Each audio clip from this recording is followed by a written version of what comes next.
Get started with the reading of the preamble. Thank you for Okay, thank you. Good morning. My name is Liz Kukla. I'm the Secretary of the Board of Zoning Appeals, and I'm going to read the preamble for you this morning, this Monday, May 5th. In compliance with notification requirements of the city's open meeting law and section 101.021 of the codified ordinances of Cleveland, Ohio, 1976, notice of this meeting has been publicly posted. All boards and commissions under the purview of the city planning department conducts its meetings according to Robert's Rules of Order. Actions during the meeting will be taken by voice vote. Abstentions from any vote due to a conflict of interest should be stated for the record prior to the taking of any vote. In order to ensure that everyone participating in the meeting have the opportunity to be heard, we ask that you use the raise hand feature before asking a question or making a comment. The raise hand feature can be found in the participants panel on the desktop and mobile version and activated by clicking the hand icon. Please wait for the chair facilitator to recognize you and be sure to select unmute and announce yourself before you speak. When finished speaking, please lower your hand by clicking on the raise hand icon again and mute your microphone.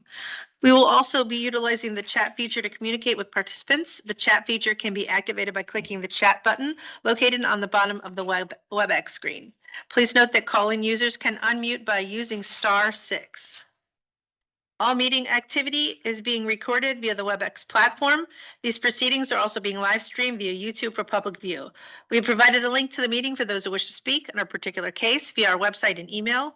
All requests to speak on a particular matter have been considered. We've also received emails from those who have provided written comment on a particular matter. Back to you, Madam Chair. Thank you, Madam Secretary. Can we call the vote? Sure. Mr. Madison? Present. Ms. Roca? Present. Ms. Holzer? Present. Ms. Faith? Present. And Ms. Wilson? Present. Madam Chair, we have a quorum. Perfect. And this morning, we do not have any postponements or withdrawals. Okay. All right. Well, we'll get started and call the first case here. I have calendar number 25-067. Oh, which person was here first? Star. Wait, who was here first? Councilman Griffin. Okay. You beat me to that. All right. So we'll call instead calendar 25-068. Do we have an appellant present from TLW LLC? All right. Please come forward. Yep. Come up to the table. And while you do that, we'll read in the case. Ms. Holzer? Please make sure you turn your mic on as well. It's red, so you're gonna have to move that to green. Perfect. Want to move a little forward. Okay. Our first case is calendar number 25-068. This is at 11927 Larchmere Boulevard. TLW LLC owner proposes to change the use of an existing 3-story frame 2-family residence to a 3-family residence with a 3-car detached garage in a B1 2-family residential district. The owner appeals for relief from the strict application of the Cleveland Codified Ordinances as stated in the agenda and the public record, of which there are 2. And with that, I will hand it over to Ms. Roca for the oath. Thank you, Ms. Holzer. I'm swearing in all who are present for this case. Do you swear or affirm to tell the truth and nothing but the truth? Please raise your hand, state I do, state your name, spell your name, and give your address. We have a court reporter here, so you want to make sure to speak loudly. Okay. Personal address or the house Whichever address? you want to put on the public record. Okay. My name is Terica Webb, owner of TLW LLC. The stated address here is 750 Prospect Avenue, Cleveland, Ohio, 44115. Spell your name. PERIKAWE, B as in boy, B as in boy. And do you swear? I swear. Is there anyone else present for this case? Yes, Councilman Blaine Griffin. Do you swear? I solemnly swear. Address And- 601 Lakeside Avenue. Thank you. Anyone else on the call? Hearing none, back to you, Madam Chair. All right. Thank you for that, Ms. Roca. We'll go ahead with history of the property, please. Thank you, Madam Chair. There's been no change in the zoning since 1929. We found very little for this address in our records administration office.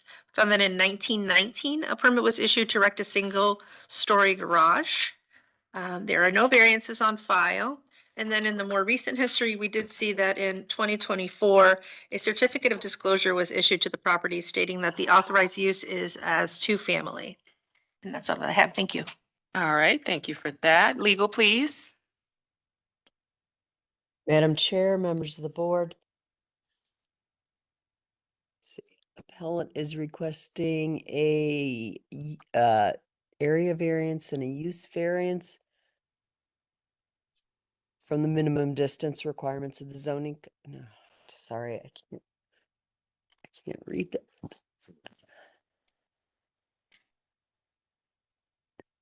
I can zoom in. Yeah, if you could.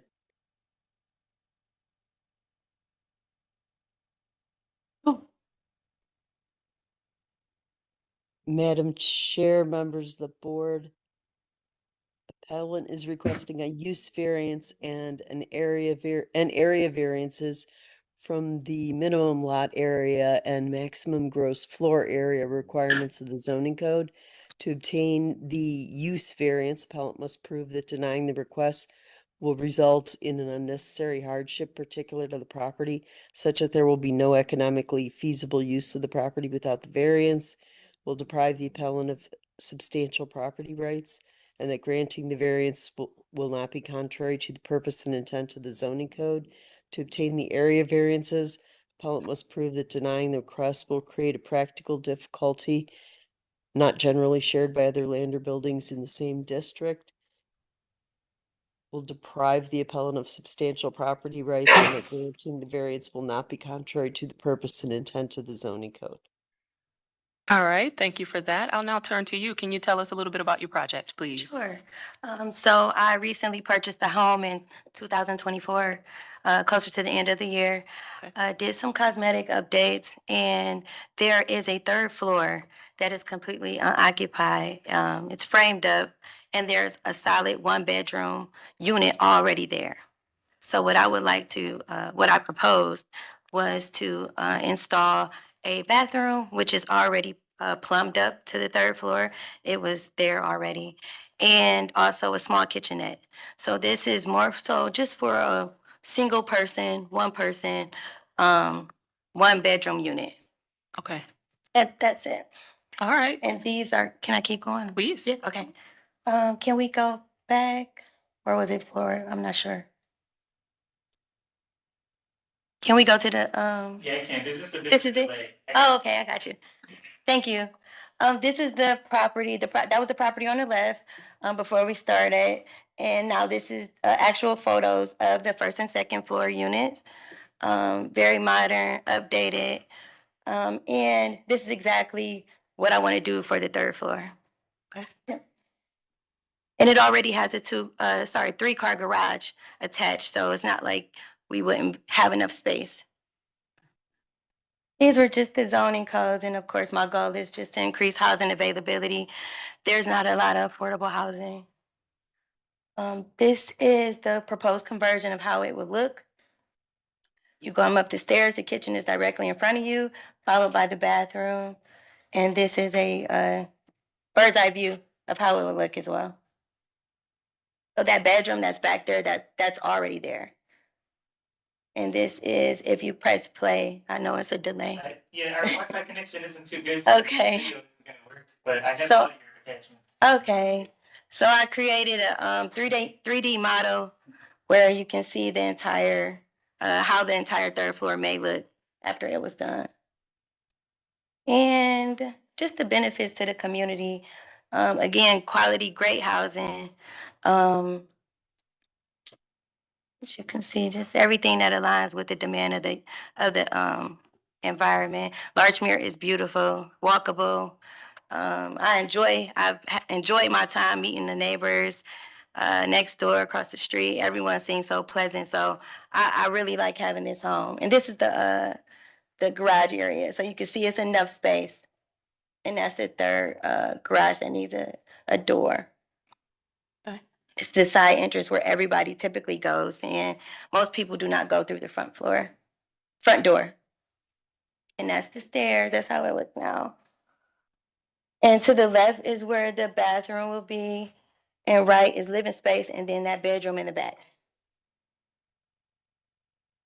and the kitchen is where the bucket is. But that's basically it. Okay. Just proposing to be able to have living space, occupancy for the third floor. All right. Well, thank you for that presentation. Welcome. Councilman Griffin, do you want to chime in at this time? Yes, traditionally, I usually like owners to, first of all, let me say this. I'm not just a council person for the area. I'm actually a neighbor. I live across the street from this facility, and I am aware of the owners that were there previously, as well as I know that there was significant work done there now. Traditionally, I usually like them to have conversations with the neighbors as well as the community through a community meeting. However, in this case, I think that the variance is modest enough for me to support it. I would just always caution any of your presenters that they should always reach out to the council person and the ward meeting first before they just proceed, because had it been something that I was not in favor of, then she might have been trying to do some of these improvements without having the community nor my support. But in this case, I do support it. I am familiar with the modifications that she's trying to make. Many of the houses on the street have that. The only thing that I have for your presenter, and I actually want to come up and introduce myself to her because I'm in the building, is that we have guarantees that there will be no Airbnbs. We are very staunchly opposed to Airbnbs in the area. The couple that have tried to start up in the area have created many challenges for the community. And I know that council's working on legislation, but I just want to make sure we get commitments from this young lady that this will not turn into an Airbnb. Okay. Thank you for that, counsel. Can you speak to that, please? What's your intentions for the property? My intentions are just a single family person, no short-term rentals of any nature. And to speak on trying to reach out to him, I did. I spoke with the neighbor and he also gave me his information. So I did try to reach out prior to the meeting about a month ago. But we just didn't connect. Okay. Okay. Understood. But I'll make sure I come up and introduce myself to you Okay. because somebody misconnected that. But I do support the project, Madam Chair. I'm very familiar with this location, and I think that a 3-family usage would be appropriate. I just want to make sure that they're not short-term rentals. That's my biggest issue, okay? Okay. All right. Thank you so much, Councilman. Anything from city planning? Good morning. My name is Xavier Bay. I'm representing city planning. Excuse me. We're supportive of the use variance as a 3-family here. And I really want to call out that the applicant's also providing 2 ways of access, one through the stairway and another through, as you can see here, the fire escape plan to attach another, emergency exit through this step ladder. That's all I have. Okay. Any questions from the board? One question and a comment. Madam Chair, first question, can you speak to the hardship that you would face if these variances aren't granted today? Well, to be completely honest, when I purchased this property, I thought that it was already a 3-family because I seen the bedroom. Then that's when I noticed that, it wasn't. When I tried to pull permits, that's when I was informed of this. So I didn't know. So of course it would be a hardship as far as the financial aspect of it with paying the mortgage and things of that nature. Outside of that, it's just a complete waste of space. And now that I recently, I'm about to sign a lease for the 2nd floor, I could, if this wasn't approved, I could have just included that 3rd floor and got it switched in that way to just include it in the 2nd floor. So again, I didn't know this. I would have made sure that I did it ahead of time. So those are the 2 hardships I would say. Okay, thank you. And then just one little note. So in the slide deck that Xavier was going through, there was a car parked in front of one of the windows in the driveway. You'll just want to make sure that your cars are parked in the garage Yes. and not in front of those windows because that poses an issue with zoning as That well. was my car. But yeah. I just stopped to take a picture. Yep. But I've instructed for the people that are moving in or who wants to move in, like just pull so that the entire driveway is accessible. Right. You just nobody don't want has to to block call. those Yeah, windows with I got you. cars. That's all I have. All right, any other questions from the board? To you, Madam Chair, just I see that there's a note that this has to receive approval from the Cleveland Landmarks Commission. Are you working to? So I front of just those? seen that too. When I purchased this from my realtor when I was going through the purchase process, I have had to deal with Landmark in the past. So I was like, "Is this house in the Landmark area?" And it was like, "No, it's right past the like where the apartments start on Larchmere, if you're familiar." So again, I didn't even know this was part of the historical area where I would have to go through the Landmark. So I wanted to ask a question myself: is this part of the Landmark area, or is this a mistake? Because it's like the sign, the historical sign is right past this particular home, and maybe Councilman Griffin will know. But Yeah. Mr. Bay, is that something you can Looks speak like to? the councilman is trying to speak. It You is a muted. landmark district. Okay, I believe it starts at it's always debatable whether it starts at MLK or 121st. Mhm. The sign says 121st, but the landmark district goes all the way down to where Larchmere starts at. okay. Okay. So you may stop by the Landmarks Commission while you're here and sure. just talk to them and kind of get some clarity on that. Okay, I will. Okay, any other questions from the board? Madam Chair, just curious about the utilities and how many service meters there are for the building?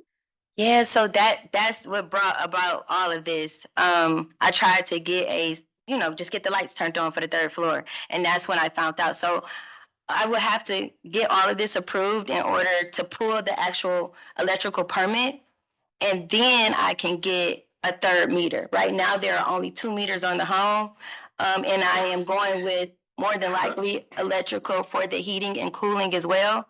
So I won't need any type of furnace on that third floor, just the electrical meter. Okay, so you've got gas for the first and second, and then Correct. you'll run electrical for the third floor for all of your service up there. Correct. Okay, great, thanks. All right, if there are no other questions, I'll entertain a motion, please. Madam Chair, motion to approve calendar number 25-068. All right, do we have a second? Board Member Roca, I second. All right, can we call the vote? Ms. Holzer, Yes. Ms. Faith, Yes, Ms. Roca, Yes. Mr. Madison, Yes. Ms. Wilson. Yes. Calendar number 25-068 is granted. It'll be ratified next Monday when we meet again. Okay. We'll send you a letter, but you can contact us next Wednesday for further instruction. Okay, thank you so All much. right, Thank you you're for your so time. welcome. With your Good luck project. with your Thanks. project. All right, we're now going to call calendar number 25-070. Is there an appellant here from 2828 Carnegie LLC? All right, I'll have you come forward, and while you do that, Ms. Holzer will read in the case. Our next case is calendar number 25-070. This is at 2828 Carnegie Avenue. 2828 Carnegie Avenue LLC owner proposes to establish use as a mental health center on a parcel located in the general retail business district and semi-industry district. The owner appeals freely from the strict application of the Cleveland Codified Ordinance as stated in the agenda and the public record, of which there is one.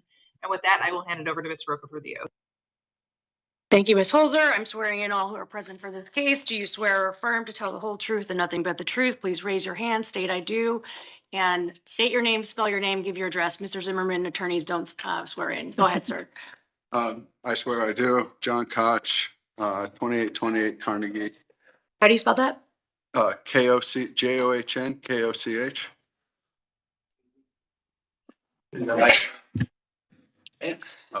I do, I swear. My name is Forrest Page with HSB Architects. It's 1250 Old River Road, Cleveland, Ohio, 44113, and it is FORREST P-A-I-G-E? Yep. Thank you. Is there anyone on the call? Not seeing anyone. Councilman, would you like to swear in? Yes. Councilman Richard Starr, 601 Lakeside Avenue. And you swear? Swear. Thank you. Anyone else? Seeing none, back to you, Madam Chair. Thank you. I'll have you enter an appearance just for the record, please. Certainly. Robert Zimmerman of the Benesch Law Firm on behalf of the appellant. The address of the law firm is 127 Public Square, Suite 4900. Okay, thank you for Thank you. that. History of the property, please. Thank you, Madam Chair. There's been no change in the zoning since 1929. I think the most pertinent information is that this board granted a variance in 1987 in calendar 87-96 to erect a one-story masonry restaurant building with a 73-car parking lot. And the variance that was required was regarding parking within the front setback. There were no conditions placed on this variance. And the notes do state that there was a laundry building on the site before, and that was demolished to build this single-story restaurant. And that's all that I have. Thank you. All right, thank you for that. Legal, please.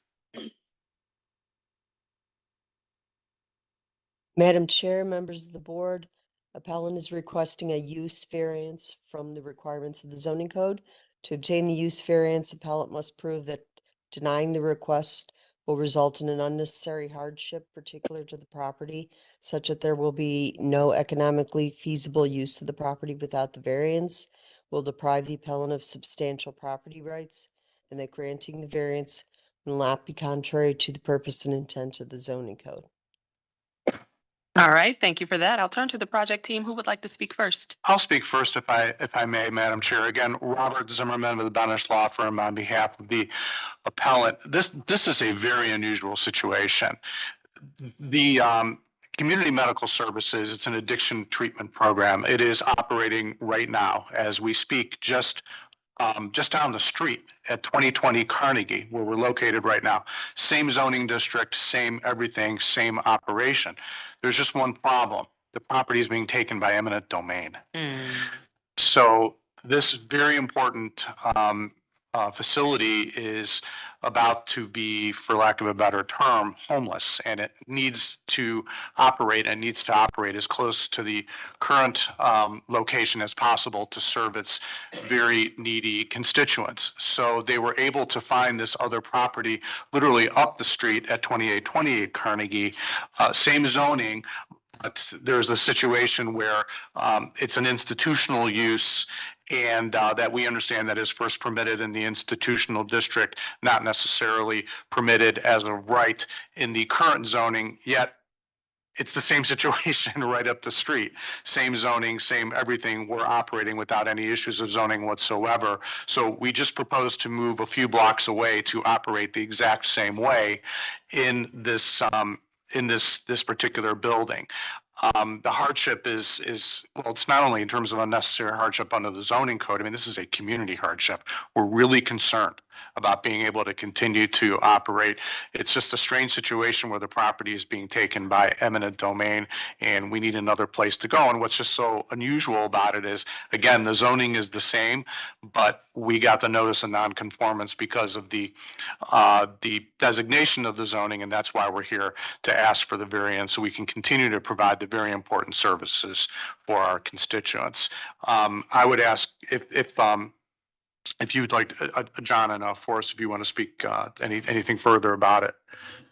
Okay.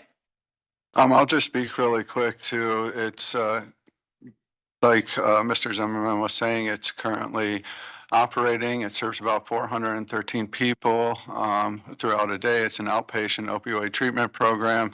The people that receive treatment are from the local area because we have multiple clinics throughout the state. So it's not like they're driving from all over. And it's helping a lot of people at this current time. Okay.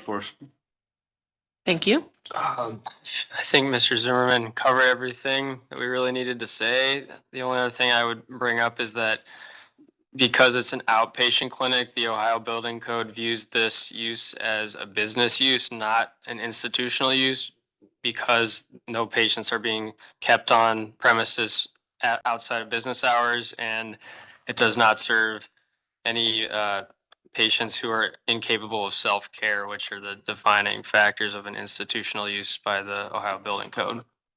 Okay. All right. Anything else from either of you? No? All right. Councilman, do you want to chime in? Yes. Do you want to take my seat? I'll switch with you. Thank you, members of this committee. First and foremost, I'd like to say, if you're familiar with the area, I live not too far from there. And one of the things happening is Burger King closed down and then closed for quite a bit of time.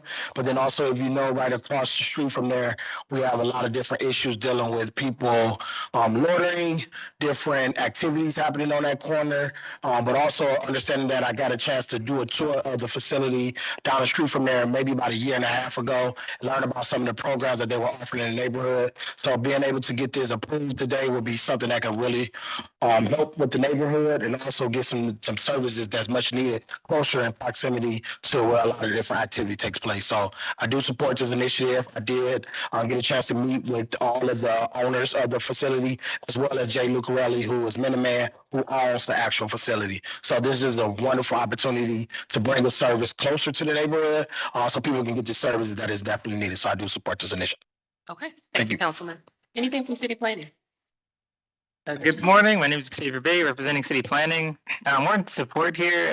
They're moving their location just down the street, and we understand the issue that's currently going on with their current operation property. Thank you. Okay, thank you for that. This seems pretty straightforward. Any questions from the board? Are you changing anything regarding curb cuts or footprint of the property? It doesn't look like you are, but just wanted to confirm. No, ma'am. Okay, thanks. All right, any other questions from the board?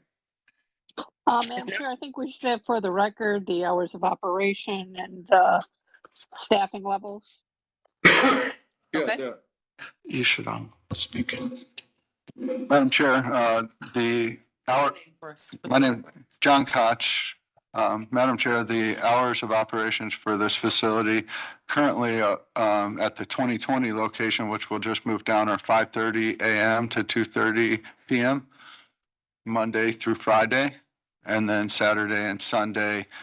Saturday and Sunday are both reduced hours to around 5 to 10 a.m. Okay, got that. Does that answer your question, Board Member Faith? It does. I'm surprised that they're closing that early, so I think that's actually to their benefit in this situation. So I don't think thank we you. heard about the staffing. How many staff do you This- have? Yeah, the staffing model at these clinics is a doctor, a nurse, a clinic manager, front desk, and then counselors, and then a patient navigator, which is like a security officer. They walk around and they help to talk to patients, make sure they get to their car and de-escalate any situations that may arise amongst like in a parking lot or such. All right, other questions from the board? Talk to us, that does raise the question about lighting, security. Is the perimeter going to be fenced? Are there gates on the drives? Anything like that? No, we're not gonna be, there's no fencing. It all depends on the location in the area and just the patient. So, having a navigator to help people get to their cars is what we have seen work best with communities that we're in. And that's just purely it. Great. Thank you. All right, I'll entertain a motion. Madam Chair, hearing testimony we've heard today, with the support of the councilperson and city planning, I move that we approve calendar number 25-070. All right, is there a second? Board Member Madison, second. All right, can we call the vote? Ms. Holzer? Yes. Ms. Roca? Yes. Mr. Madison? Yes. Ms. Faith? Yes. Ms. Wilson? Yes. Calendar number 25-070 is granted. It'll be ratified next Monday. We'll send you a letter, but you can contact us next Wednesday for further instruction. All right, you're all set. Good luck Thank with you your so much. project. Thank you so much. Absolutely. Good day. All right, we're gonna go now to the top of the agenda and call the case at 3105 Franklin Boulevard. Do we have anyone from TDG Franklin Realty present? Okay, perfect. While you come forward, we'll have Ms. Holzer read the case. Our next case is calendar number 25-067. This is at 3105 Franklin Boulevard.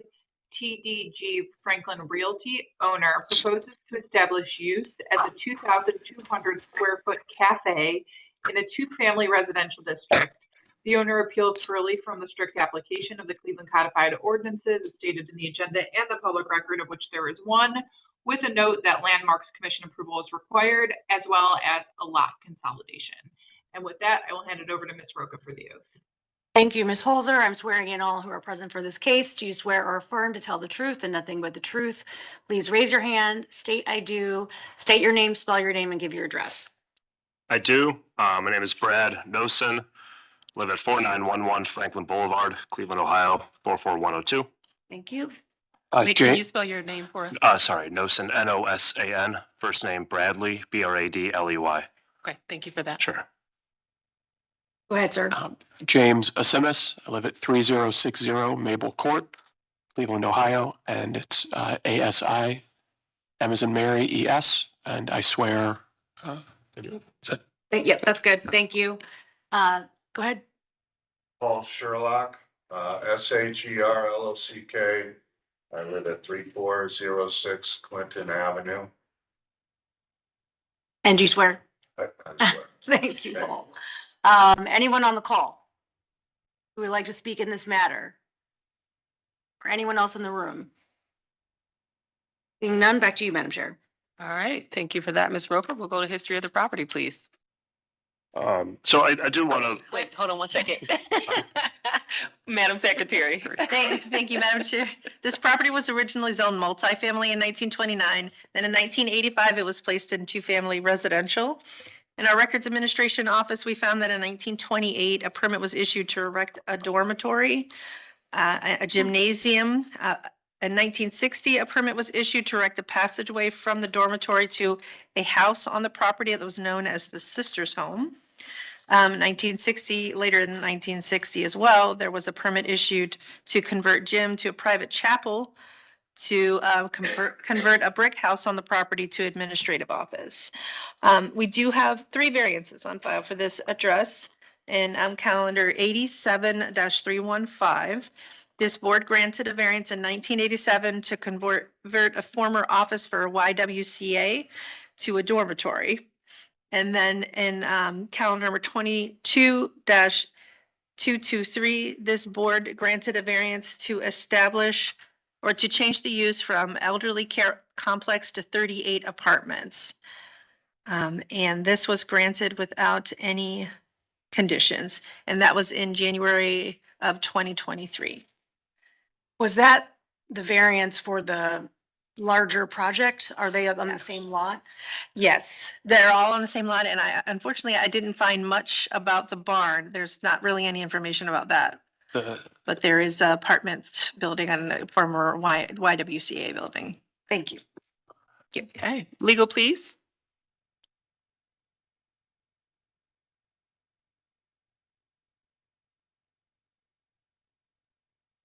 Madam Chair, members of the board. Oh, there we go. Appellant is requesting a use variance from the requirements of the zoning code. To obtain the use variance, appellant must prove that denying the request will create an unnecessary hardship particular to the property such that there will be no economically feasible use of the property without the variance, will deprive the appellant of substantial property rights, and that granting the variance will not be contrary to the purpose and intent of the zoning code. All right, thank you for that. I will now turn to the project team. Can you tell us about your project? Sure, sorry about that. So No worries. I do want to say that we have been through the design review process and Landmarks and received full approval from both of those. So I apologize if you guys didn't not receive that letter, but we have been through that process. Just talk a little bit about the design here, and then James could talk about the hardships. So this is at 32nd, just south of Franklin Boulevard. As you know, we've done we are in the midst of converting those historic properties into residential. Now we have this sort of building, which, as far as we know, has always been a gym or a chapel, some sort of meeting hall. It's kind of inexplicably zoned to two-family. We're not sure how it got to that point. You can see the property here highlighted just south of Franklin. Next slide, please. This is a very conceptual, we just said that, hey, we think this would be a nice amenity for the neighborhood and for the tenants in this area. It could be a cafe. We have a tenant who's local to Cleveland who's interested in expanding into this space. So probably just a restaurant use is what is contemplated currently. Next slide, please. This is the project site just south of 25th and surrounding, commercial areas. Next slide, please. This is left over from our landmarks. There's a lot here. Keep going. And this is our project site just south of 32nd, south of Franklin on 32nd, across from the park. Those are the existing conditions. It abuts the street. It's a kind of gabled metal structure. Next slide, please. This is the current condition. So we've been, required by landmarks to restore all the windows, repair and or replace the red siding where necessary, which we've agreed to. And then you'll have a sort of open window on the front of the building. Next slide, please. You can kind of keep going through these. Just the interior of the space. Clearly never any sort of residential use. Keep moving through here.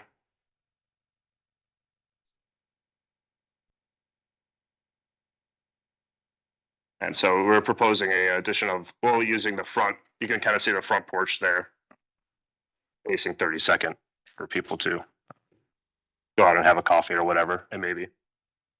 This is just your elevations, as built elevations. Then we looked at 3 different sorts of gable extensions per landmarks requirements.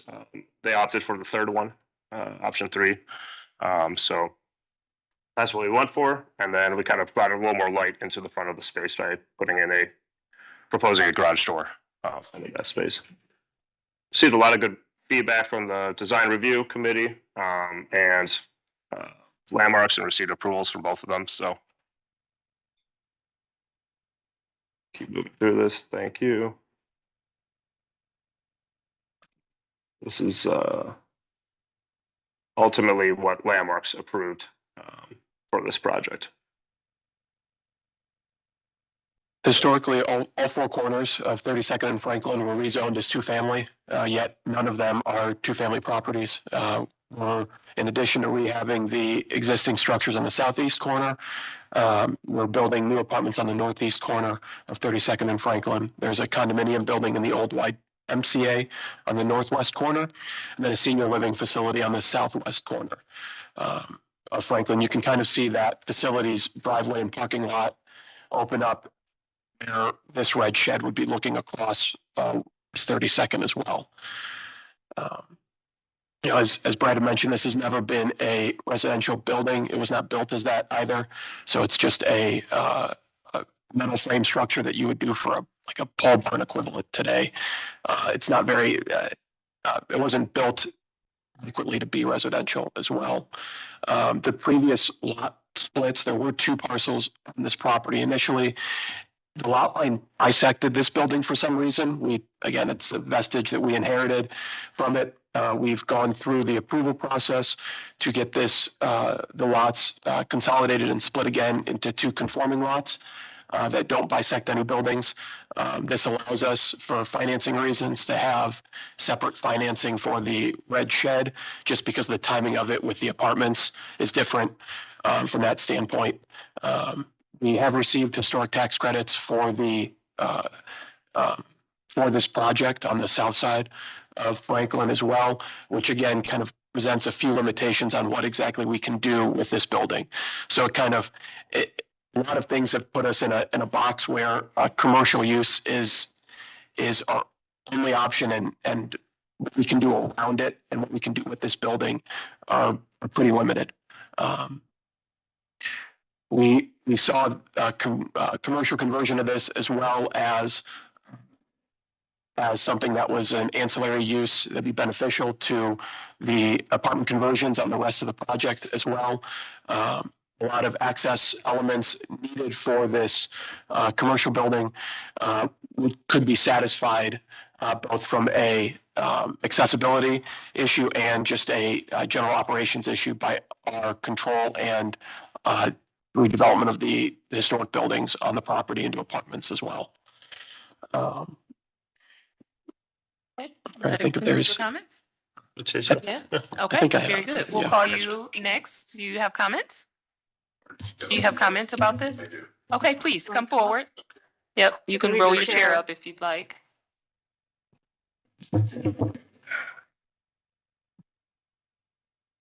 Just state your name for the court reporter and tell us what you have to say. Paul Sherlock, SHERLOCK. And I live at 3406 Clinton Avenue.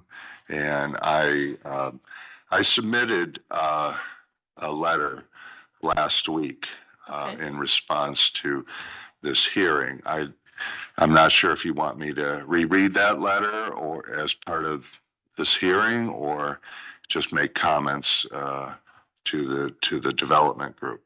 We would love to hear whether you're in support of the project or whether you oppose the project, and whatever other details around that you can share with us. Sure. I wrote in opposition to this project. Okay. And, I can share that opposition. Okay.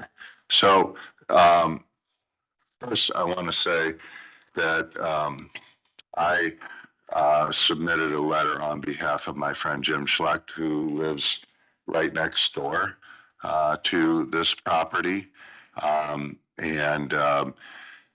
I share his concerns, but I would like to read his letter, if I may. Okay. So what he had said is, my name is Jim Schlecht, and I've been a resident of the near west side for 53 years. The last 35 years on West 32nd Street, next to the former Vantage Place. My house is approximately 15 feet from the building that is seeking a variance. My neighbors and I are very much opposed to the variance being sought for a variety of reasons, and I'd like to share those with you. I work with the homeless as a street outreach worker for the Northeast Ohio Coalition for the Homeless, and I'm keenly aware of how gentrification in my neighborhood has wiped out almost all of the affordable housing that was previously available for people with low or modest incomes. Last summer, I attended my block club meeting where a representative from the Dallad Group talked about plans for the building next door to me. At that meeting, stated that the building was zoned as a two-family use and that they really didn't know what to do with the building and came up with the idea of a cafe.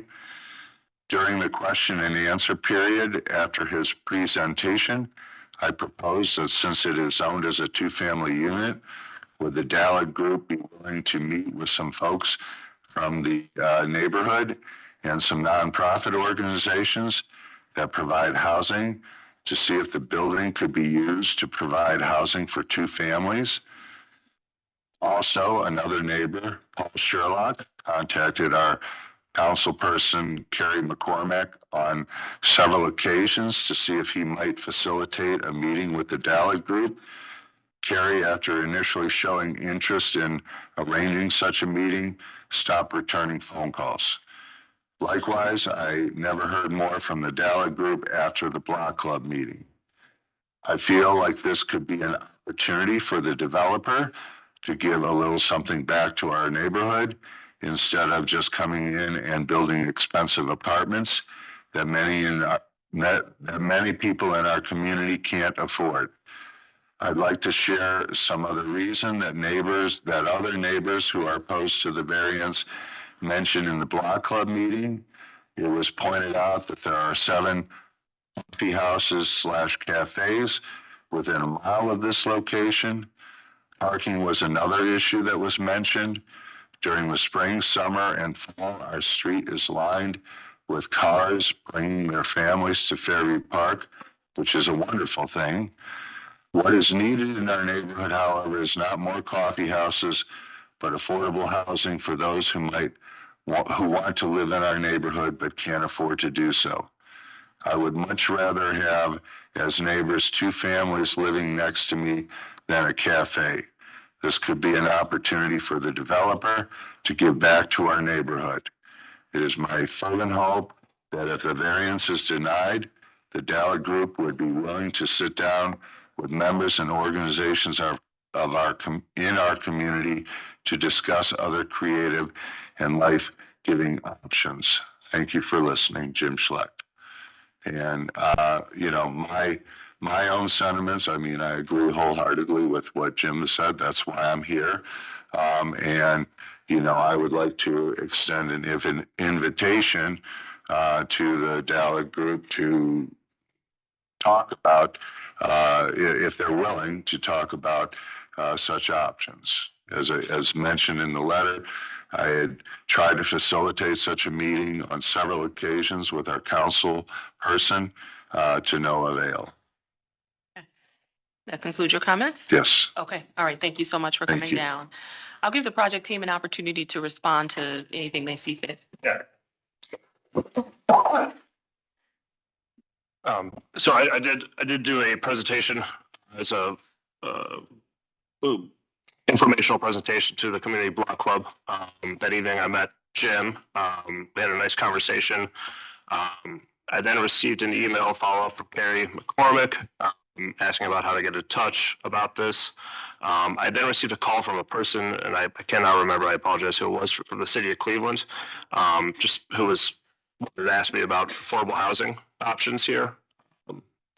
And I told him, which is the truth, which is that it does not, to create a 2-family affordable housing project in this building, there's no financial way that we'd ever be able to get that financed.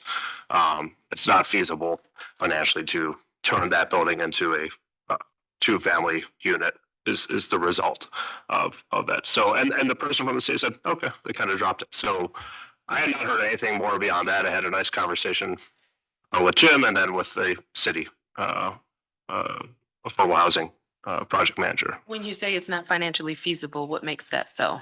The cost of construction and the amount of money that you would get in rent does not pencil out. So you have to go to a bank to get a loan to do it, but you want to get it financed because the cost of construction on this building, and James could talk about the nature of the building. It's not set up to be a. While you're speaking on that, can you speak to the historic tax credit piece of this too and how that plays into the financing? Not in great detail, but. Okay. The historic tax credit financing on this is a reimbursement on expenses that are considered qualified for purposes of the historic tax credits. It incentivizes restoration and maintenance of historic details in the property. Is that kind of what the other part on the affordability component too is there's an economies of scale on incentives for affordable housing that doesn't it's not really set up for 2-unit properties, and so that's where something like this is there's not an efficient tool for something of this size. Our cost of construction here is fairly significant. It would be more to do it as a residential property beyond what it's going to cost to build out as a commercial property. Any dollars that go in, there has to be a return for that, and that would make it, as Brad mentioned, incredibly challenging to do as something affordable. I will say that this is, on the project as a whole, there are units here that are below the typical average rent rate for new units in the neighborhood in Ohio City. And I think that's something that, while not capital A affordable, is at least a relatively more affordable product that we see as providing a wider range of options with what we're doing on the other buildings in their conversion to residential units there. And then as far as providing a give back to the community, I believe we've signed a community benefits agreements on this project on both sides, the southerly side and the northerly side. So we have participated in that community benefits agreement program. So I feel like that's Can you speak to, reasonable ask. there were two other concerns that were raised. Number one was the parking, and then number two, there are 7 other coffee houses in the area. So did you do any demand studies that make this justifiable? So or- again, as far as the coffee house thing, those are conceptual plans. These are just renderings. We have a tenant who's just gonna operate a restaurant, breakfast, lunch, who's local here to Cleveland. They want to expand their business and bring additional jobs, because they're gonna be going into a larger space. So breakfast, lunch, light dinner, nothing late at night. Of those 7, only 1 has a commercial kitchen. The rest are all grab and go, and it's not that we see a direct competitor here to what we think would be the ultimate. And what use about there. parking? Parking wise, the project is parked above what its requirements would be. This is located in close enough proximity to transit-oriented qualification because of the line on Detroit and its frequency. But all of the development that we are doing as a whole, we are parked above 1 parking space per unit on the residential side here. So we think that we've got adequate parking to meet the needs of both the apartments and this commercial use. All right, any Chair, other I- questions from the board? Oh, Yeah. I please. have a couple. Xavier, can you go back to the picture of the whole project as a whole?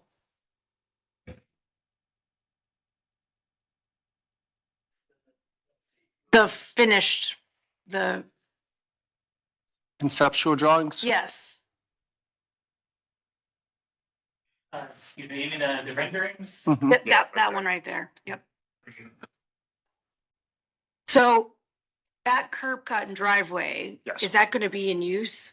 Right now, it's not Yes. really in use. Correct, it'll be in use. There's parking back there. There's ADA parking. Okay. Off So that. is that just for this building or is that for the Vantage Place? Both, project? Both. both. Okay. So I have some concerns with the visibility of cars coming out of there and people walking as it is Yeah. in your Yeah. rendering. How are you going to address that, so that if somebody's, because right now, that corner's overgrown, and if a car were to come out of there, even not without having this building done, it would be very difficult to see a person walking.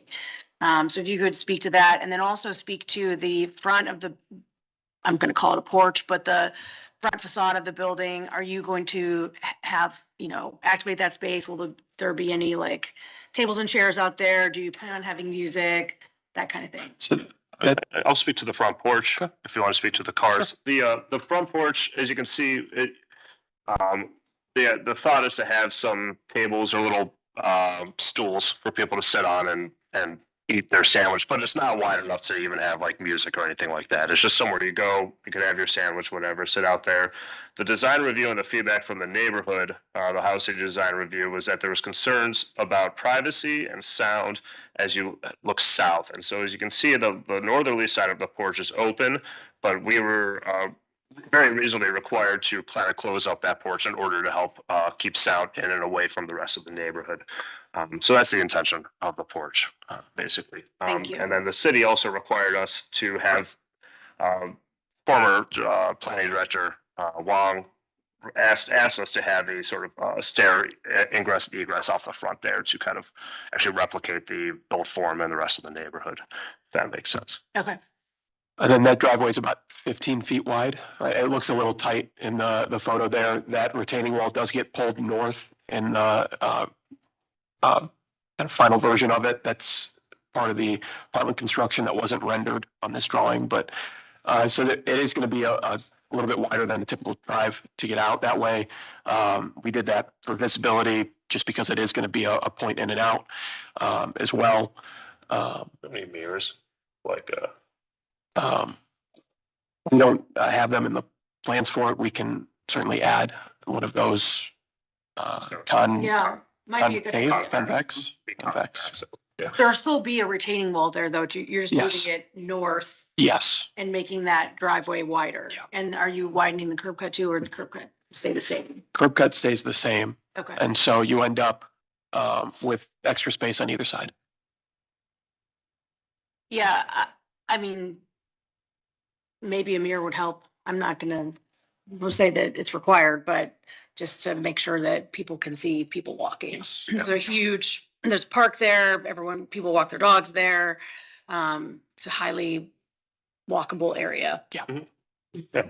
All right, other questions? Yeah, just through you, Madam Chair, can you speak to what is the phase of like the project that you guys see? Because it looks like you're leveraging the whole property as it relates to parking, et cetera.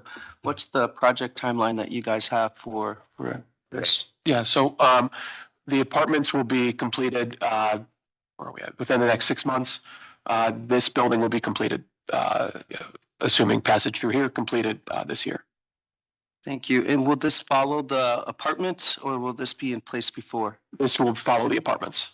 Thank you. Then my second question is just around continuous engagement with community. Do you guys have that as part of this project or working with the community meetings to kind of provide updates going forward? Yeah, we have reporting requirements as part of our CBA for this. We've met them as part of our pre-development stages. We have block club and neighborhood meetings on the books for our mid-construction, and then we'll have a final update when we get a little closer to that point. Those are all my questions, Madam Chair. All right, any other questions from the board? Yes, Madam Chair. If the ADA parking is going to be in the rear of the building, is there then going to be an ADA entrance, given that the front entrance has steps? Yes, there's an ADA entrance on the back of the building.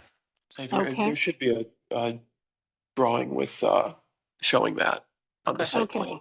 That's fine. I'll take your word on that. I'm sure it's in the drawing.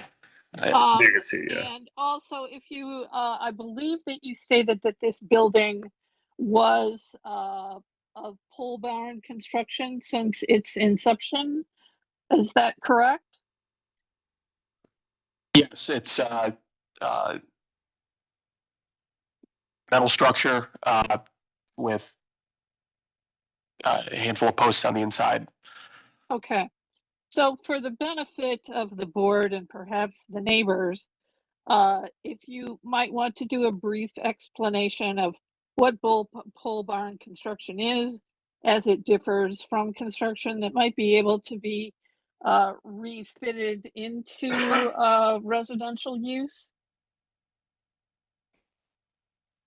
I'm sorry, could you repeat the end of that question? Right. So if it's been pole barn construction since inception, if you might, for the benefit of the board and maybe for the neighbors, give a brief description as to how pole barn construction differs from regular construction and precludes it without major renovation from being used for residential use. It's much simpler and how can I explain this? I would go to the footings and how the footings are done and the walls and its overall structure. The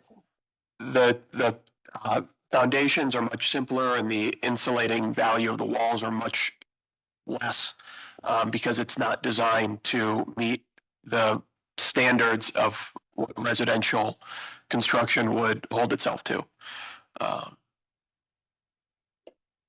Pretty much. Does that answer your question, Madam Chair? Or sorry, Ms. Faith? Right. It answered my question. I just wanted to make sure that people knew that there was a construction difference, and therefore it would be extremely expensive, basically having to require the building to be taken down and then rebuilt for it to be used for housing. And just as a point, what is before us today is only the cafe. We're not talking about any apartments. Correct. Just the request to have this rezoned to general retail. Yeah. Right. So Yeah.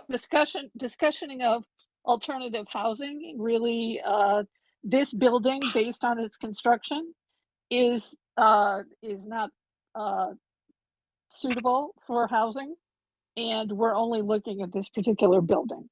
I just want that to be clear, that's what's before us today. That is correct. It was never built as housing. It was never used as housing. It's just currently zoned as housing. Okay, Thank you. anything for city planning? We have Brittany Pabon, the neighborhood planner for the area. Oh, I think we have to swear you in, yes. You can feel free to pull the chair up. Yeah, you can pull another chair up. Okay. Switch. Do you swear or affirm to tell the whole truth and nothing but the truth? Please state your name, spell your name, and then give your address. Yes, my name is Brittany Pabon, last name P-A-B as in boy, O-N, located at City Hall here. I'm the Near West Side City Planner. This project came to me almost about a year ago when it was introduced as a potential cafe. It was all conceptual at the time. There was no discussion, and I led them through Landmarks, the rightful design entity that would be taking care of this. I think most of the questions have been answered, but I just want to remind that in this area, this is also a TDM district. This is a Transportation Demand Management District, which there are no parking minimums. So this construction, obviously offering some type of parking, is always a benefit for this area.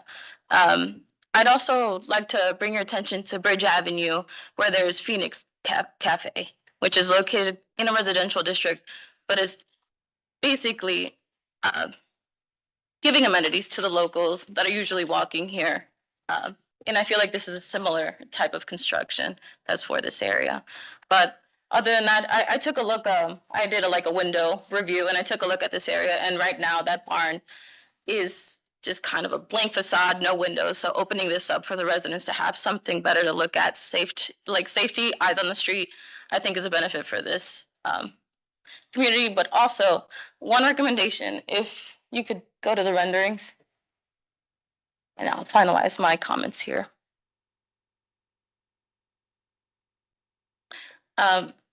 As the stairs are kind of facing the driveways, is it possible to face them forward as the original building had? Kind of, I guess, attention back to Phoenix, they're on the sidewalk, the stairs. And I think it might be a safer way to do that. And it's also enough of a landing. It'll be close because of the distance. But we can at least pull them further south to have a landing, the sidewalk and not the project. I think that would benefit the project greatly as a condition through the chair. But those are all my comments. Pull the, just so I understand. Sure. I'm gonna clear, pull the stairs south to have a landing area so that pedestrians can see around the corner essentially. Pardon me, just as a visual, I know online you won't be able to see, but instead of this way where potentially there's cars coming in and out, just switching it this way.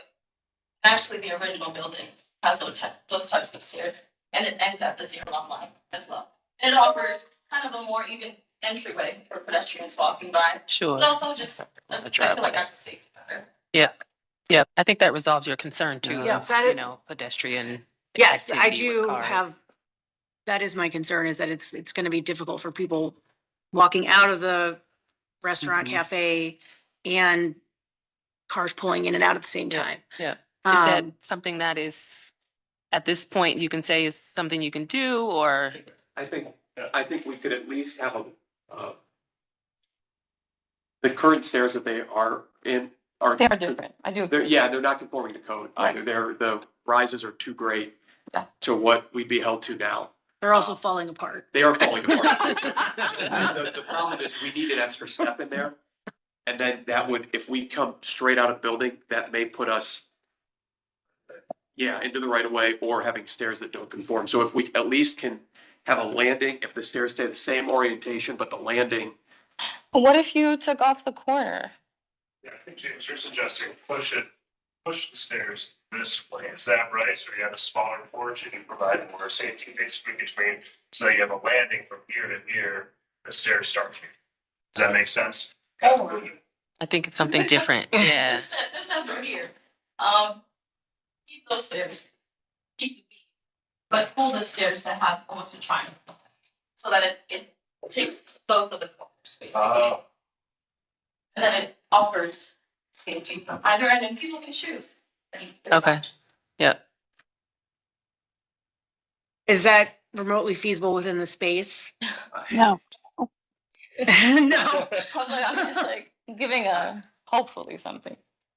Sorry, I didn't realize I was not unmuted.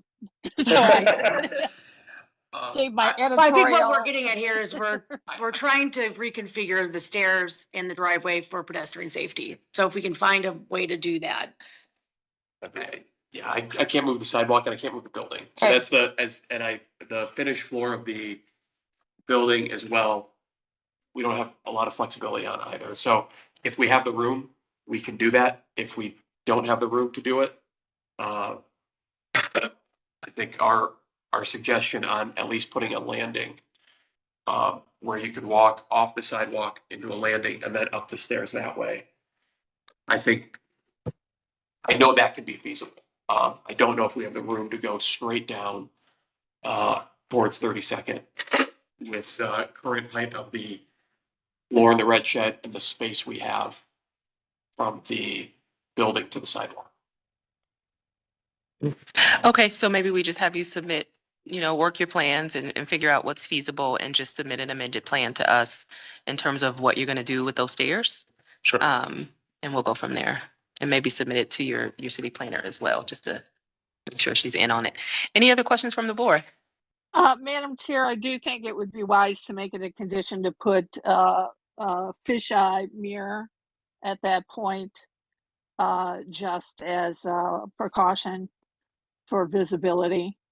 I think we'll leave it open for them to work out the stairs, but I don't think they have enough rise and run to make it go directly from the street.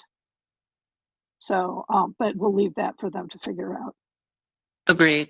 Okay, you have your hand raised. Yes. You know, talk about the feasibility of building two-family housing out of this space. Why can't we sit down and have a meeting with other people that are involved in low-income housing to see if there's creative ways to finance such a development of two-family housing?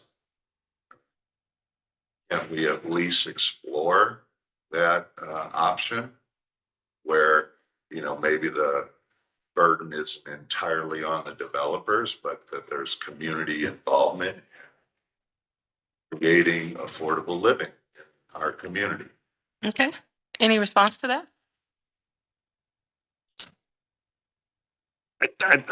We've been working on this project for a year to get it approved. We've been moving along in this fashion. I don't see a way to make it feasible. I don't have any experience doing actual low income housing tax credit work, affordable housing. It's I don't see it as a feasible option. It's a 2-unit building for affordable housing. It's you have to have some scale on these projects to make any unaffordable housing projects to make financial sense. And it's awarded in February and we're.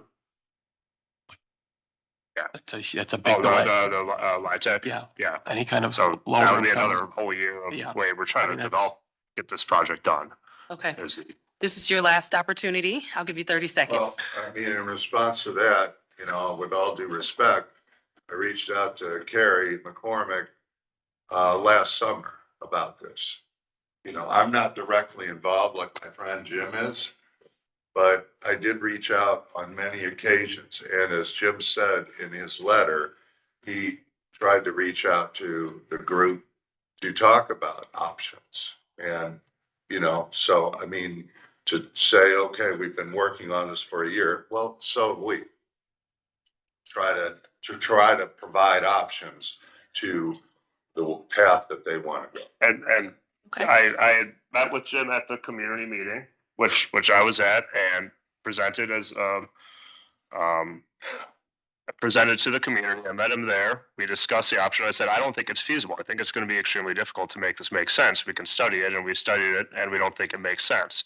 I then received an email from Carrie, who must have put me in touch with, who put gentleman at the City in Touch, I wish I could remember his name. He called me and I said, I just don't think it makes sense.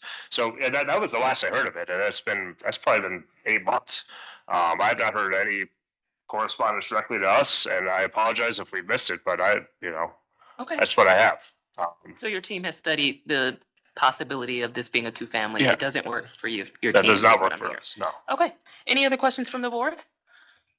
Questions? All right, I'll entertain a motion, please. Madam Chair, given the extensive testimony that we've heard on this case, I move that we approve calendar number 25-067. All right, thank you, Ms. Faith. Is there a second? Board Member Marcus, second. All right, can we call the vote, please? Yes, and just to be clear, we're not asking for a revised drawing or anything. I didn't hear that made part of the motion regarding the stairs. Oh, yes, Ms. Faith, do you have an amendment to your motion regarding the safety of pedestrians in the driveway? I do want the inclusion of the fisheye mirror by the driveway, so they have as a safety concern. And the project team is going to explore a stair option that might be more safer. So with that, they would need to submit a new drawing if they are able to come up with another option. Can that be satisfied through working with planning or building and housing? It doesn't require us to come back in front of. That's correct. Okay. Doesn't require you. Right. Excuse me, Madam Chair.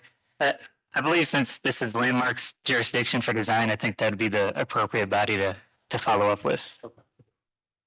With Daniel, do that, okay. Daniel Musson. All right, so we have a motion, we have a second.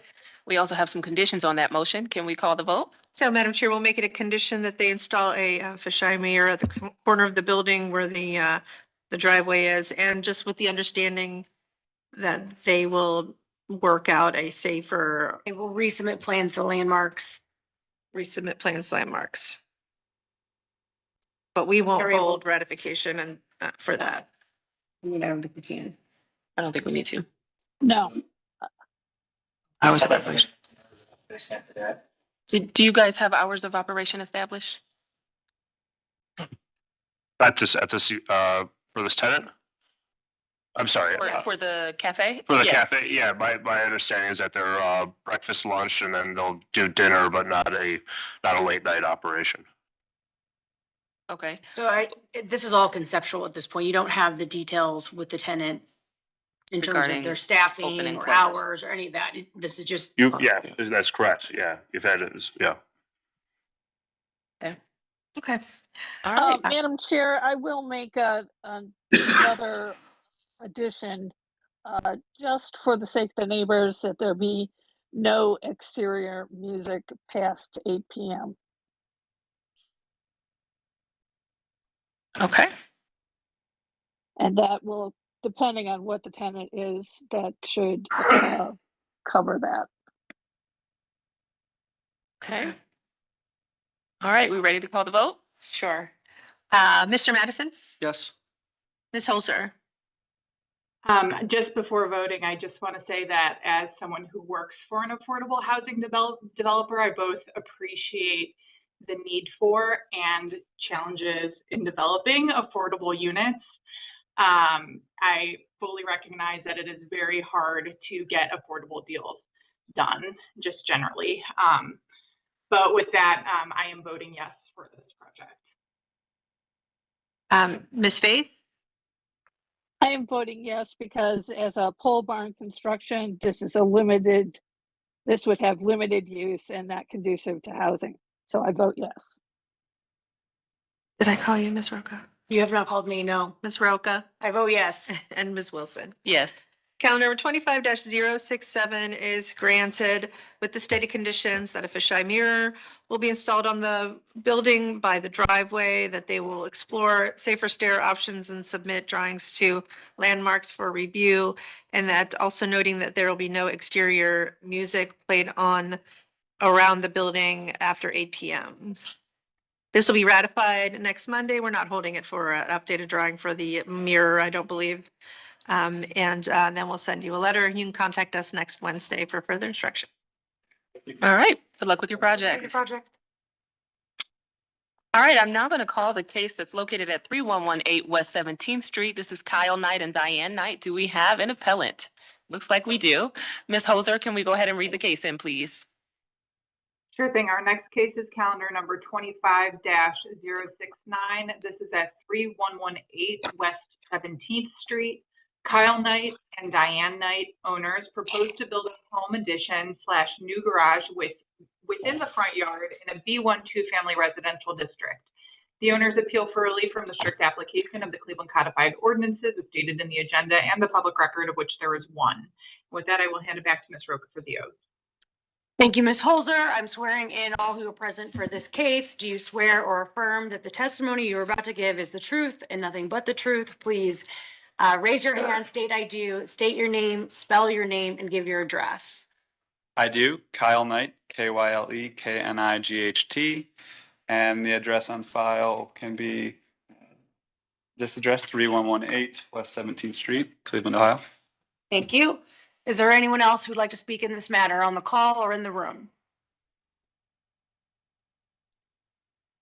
There was a gentleman, I met Igor here, but I think he stepped out. He's one of the neighbors. Oh. He was going to speak in support. Sure, that'd be great. All right, while we do that, we can go to history of the property and we can swear him in once he gets here. Thank you, Madam Chair. There's been no change in the zoning since 1929. In our Records Administration Office, we only found that in 1965, a permit was issued to correct violations to a single-family dwelling. There are no variances on file and nothing of note in the more recent history. Thank you. All right, thank you. Legal, please.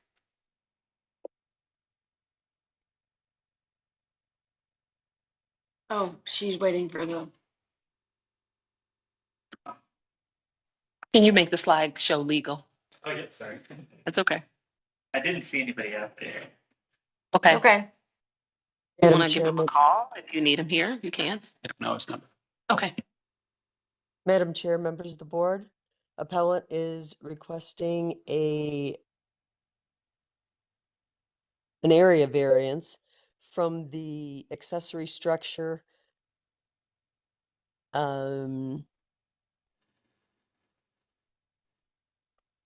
setback requirements of the zoning code. To obtain the area variances, appellant must prove that denying the request will create a practical difficulty not generally shared by other land or buildings in the same area. Will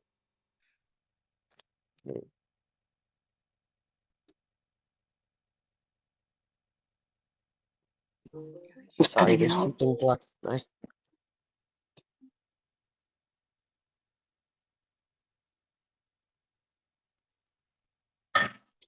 I'm sorry.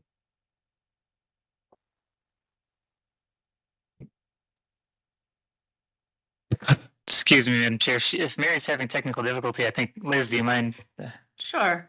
I believe it's just what's on the screen that the appellant is requesting an Yes. area variance. To obtain the area variance, the appellant must prove that denying the request will, one, create a practical difficulty not generally shared by other land or buildings in the same district, two, deprive the appellant of substantial property rights, and three, that granting the variance will not be contrary to the purpose and intent of the zoning code. Thank you. All right, thank you for that. Why don't you go ahead and tell us about your project? Sure, thank you. I purchased this property at 3118 17th. That is the home on the screen. It's also the adjoining parcel that is currently empty. I did go through the process of consolidating the parcels with the intent of building an addition that will extend into that empty lot.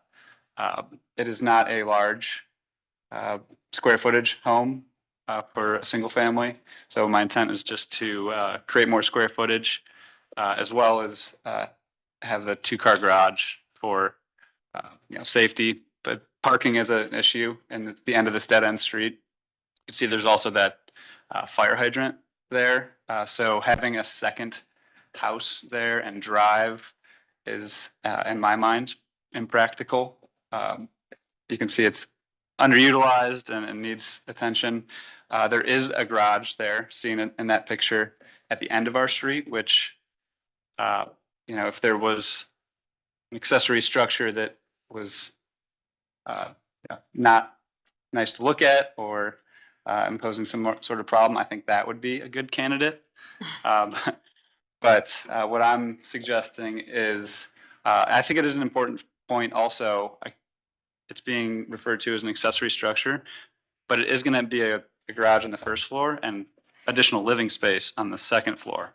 So I'm not completely sure of the terminology, but in my mind, it's in addition, it's going to provide square footage for living space as well as the accessory garage function.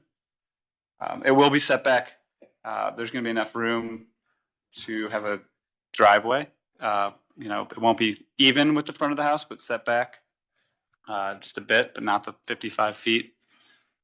And with that addition of square footage on top, we couldn't put it any further back because it wouldn't be an attached addition at that point.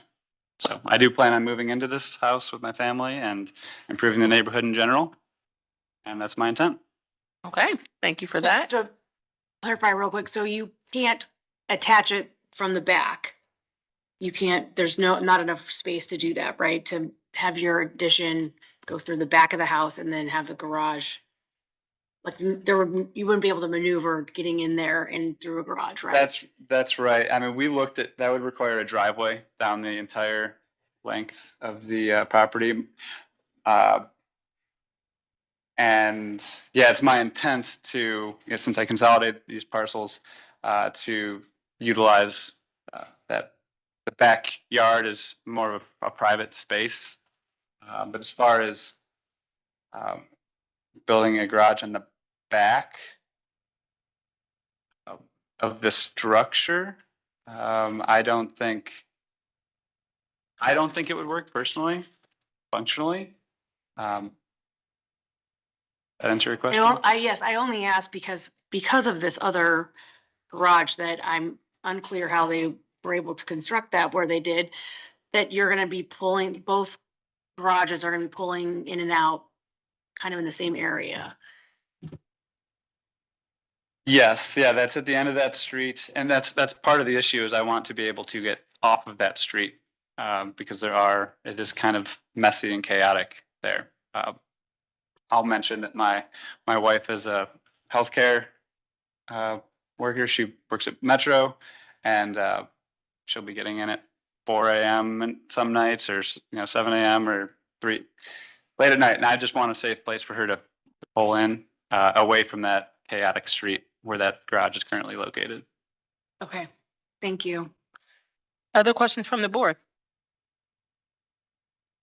Mr. Bay, yes, thank you. I wanted you to go back to that plan view. It appears to me we have 15 feet from the garage to the public sidewalk. Is that correct? And what's the total depth of the lot? It is 15 feet from the sidewalk. The total depth of the lot, I don't know offhand. All right. The calculations I did see were 55 feet I believe it's 2/3 is the typical setback. So that would mean. What's the width of the lot? I don't know that offhand either. I could find it in Okay. my paperwork. All right.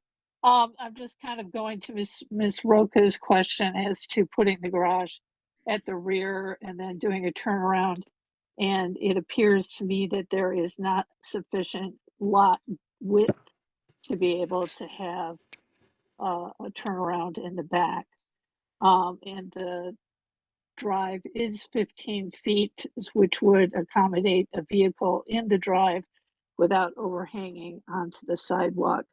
At this point, it looks like there's a curb cut and paving all the way across the width of your lot. What are your intentions for how you're going to redevelop the front of your property?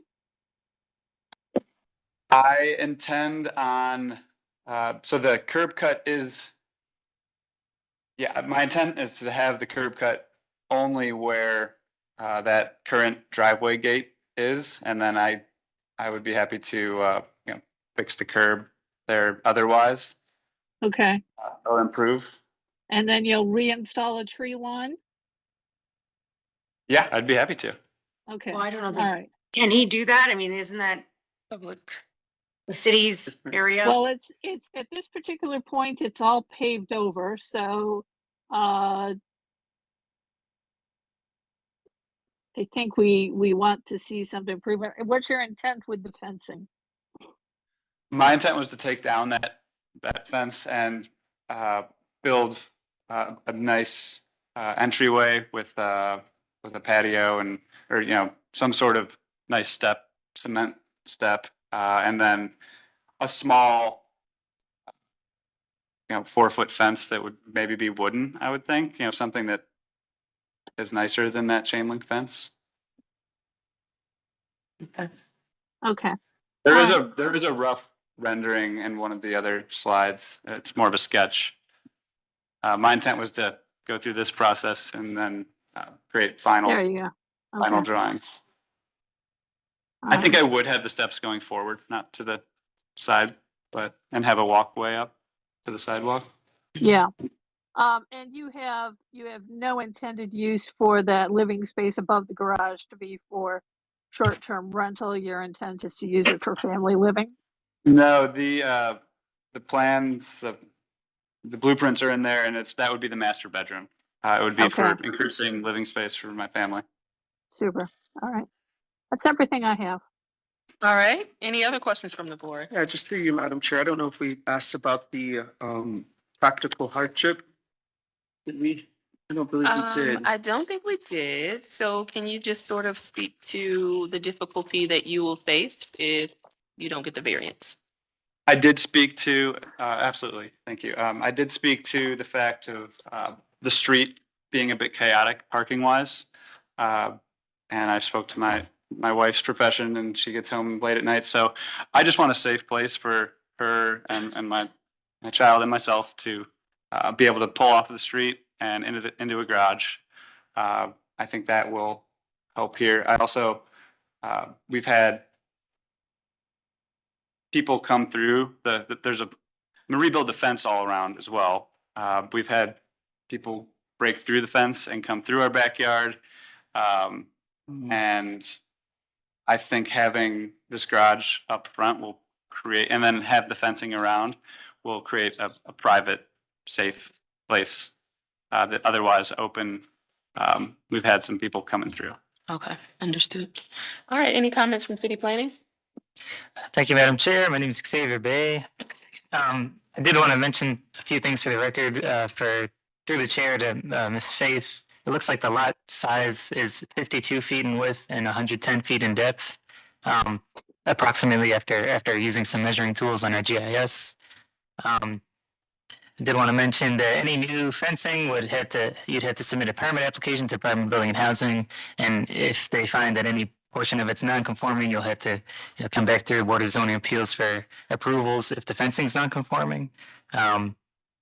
Particularly this plan, typically we wouldn't support a variance for front-loading garages. As we moved away from, we inserted specific criteria for that in the code to get away from that kind of form of design.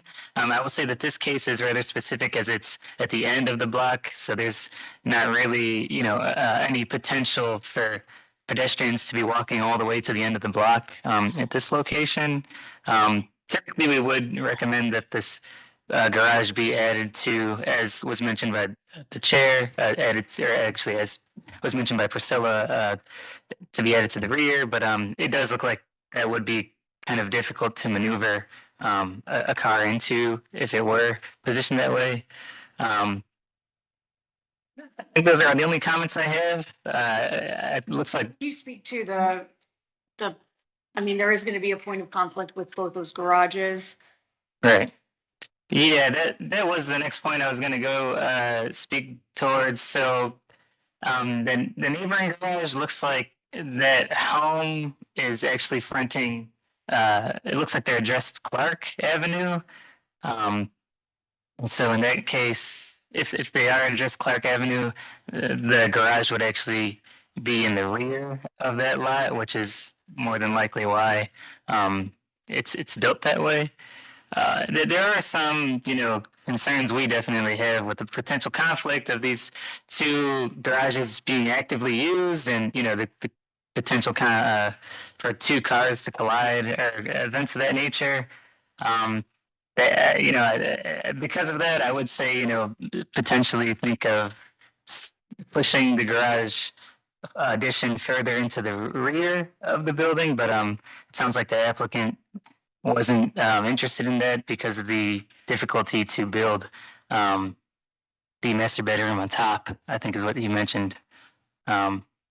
Typically, that would make sense. Typically, that would be something that we would recommend. But yeah, I mean, it sounds like the applicant's not willing to do that. So what I'm hearing is there isn't enough space to put the garage addition on the back to provide adequate turning radius for cars coming in and out of that garage. So we're left with the garage on the side of the house, which does present a point of conflict with this other garage that you're just gonna have to deal with, it sounds like.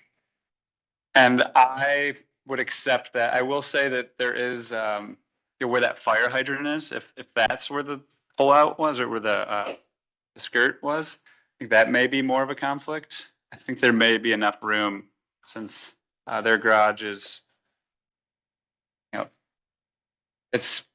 they're kind of on the opposite sides of that corner if the fire hydrant was the pivot point. So I think there'll be enough room. And I to that point with the end of the dead end street, I agree. If it were in the middle of the street, I think it may be more of a concern, but it is a very private little spot back there. And across the street, it's only it's two lots of 6 foot fence. So there's actually no one right across the street from me. And the neighbor, the house you can see that's to the south, that homeowner I am in contact with, since the submission of this packet, he has emailed me a letter of support. So I apologize, it's not in this presentation, but all the surrounding neighbors seem to support it. All right, any other questions from the board? Hearing none, I'll entertain a motion, please. Madam Chair, hearing testimony that we've heard today, I move that we approve calendar number 25-069. Thank you, Ms. Faith. Is there a second? Board Member Roca, I second. All right, can we call the vote? Mr. Madison, Yes. Ms. Holzer, Yes. Ms. Roca, Yes. Ms. Faith, Yes. Ms. Wilson. Yes. Calendar number 25-069 is granted. It'll be ratified next Monday. We'll send you a letter, but you can contact us next Wednesday for further instruction. Thank you very much. Thank you You're for your very time. welcome. You're all set. Good luck with your project. All right, we're going to call our last case of the day, which is at 12031 Continental Avenue. Do we have an appellant present for this matter? Anyone online for this matter? Yes, sorry. Yes, hi. Oh, perfect. Okay, we'll turn to Ms. Holzer now to go ahead and read the case in. Our final case of the day is calendar number 25-027. This is at 12031 Continental Avenue. Mercedes-Bell owner proposes to change use from stores and dwelling units to adult daycare and event space in a B1 two-family district. The owner appeals for relief from a strict application of the Cleveland Codified Ordinances as stated in the agenda and the public record, of which there are 5. This case was postponed from March 31st due to a scheduling conflict. No testimony was taken at that time. And with that, I will hand it over to Ms. Roca for the oath. Thank you, Ms. Holzer. I'm swearing in all who are present for this case. Do you swear or affirm that the testimony you're about to give is the whole truth and nothing but the truth? Please raise your hand, reply with I do, state your name, spell your name, and give your address. I do. Mercedes Bell, Mercedes, Bell, Bell. Address 12031 Continental Avenue, Cleveland, Ohio 44120. How you doing? Thank you. Go ahead. Mhm. Ma'am, would you like to speak as well? Yes, Okay. Go ahead and swear, you'll have to swear that you do and state your name, spell your name, and give your address. I do. Name Diane Kelly, DIANE KELLEY. Address 12031 Continental Avenue, Cleveland, Ohio 44120. Thank you. Is there anyone else on the call who would like to speak in this matter? No. No? Is there anyone in the room? No? All right, hearing none, back to you, Madam Chair. All right, thank you, Ms. Roca. We'll go to history of the property. Madam Secretary? Thank you, Madam Chair. We didn't find very much on this property. I can tell you that there's been no change in the zoning since 1929. 1924, in our Records Administration Office, we found that in 1924, a permit was issued to erect a dwelling addition. And then in 1932, permit was issued to erect another addition on the property. And also in 1936, a permit was issued to enlarge the basement. We see that there, in the more recent history, there was a lead safe certificate issued in 2023. And going back a little further, there was a board up issue in 2010. Some violations regarding exterior alterations, or sorry, exterior conditions led up to that board up. But that's all that I have, and there are no variances on file. Thank you. All right, legal, please. Madam Chair, members of the board. Wait, if it could be a little big, okay. Appellant is requesting a use variance and area variances from the minimum distance and parking requirements of the zoning code. To obtain the use variance, appellant must prove that denying the request will result in an unnecessary hardship particular to the property, such that there will be no economically feasible use of the property without the variance, will deprive the appellant of substantial property rights, and that granting the variance will not be contrary to the purpose and intent of the zoning code. To obtain the area variances, appellant must prove that denying the request will create a practical difficulty not generally shared by other land or buildings in the same district, will deprive the appellant of substantial property rights, and that granting the variances will not be contrary to the purpose and intent of the zoning code. All right, thank you. I will turn now to the project team. Which of you would like to speak first? Mercedes Bell. Okay, go right ahead. Okay, just a brief history. My mother and I, Diane Kelly, we purchased the property in 2023 in hopes of opening a adult day center. That's our ultimate goal, is to have an adult day center where senior citizens come and they do activities throughout the day, from Monday through Friday, I believe like 9 to 4 p.m., 9 a.m. to 4 p.m. We did go around the neighborhood, knocked on doors, and we received 8 neighbors that stated that they were in agreement for the adult day center.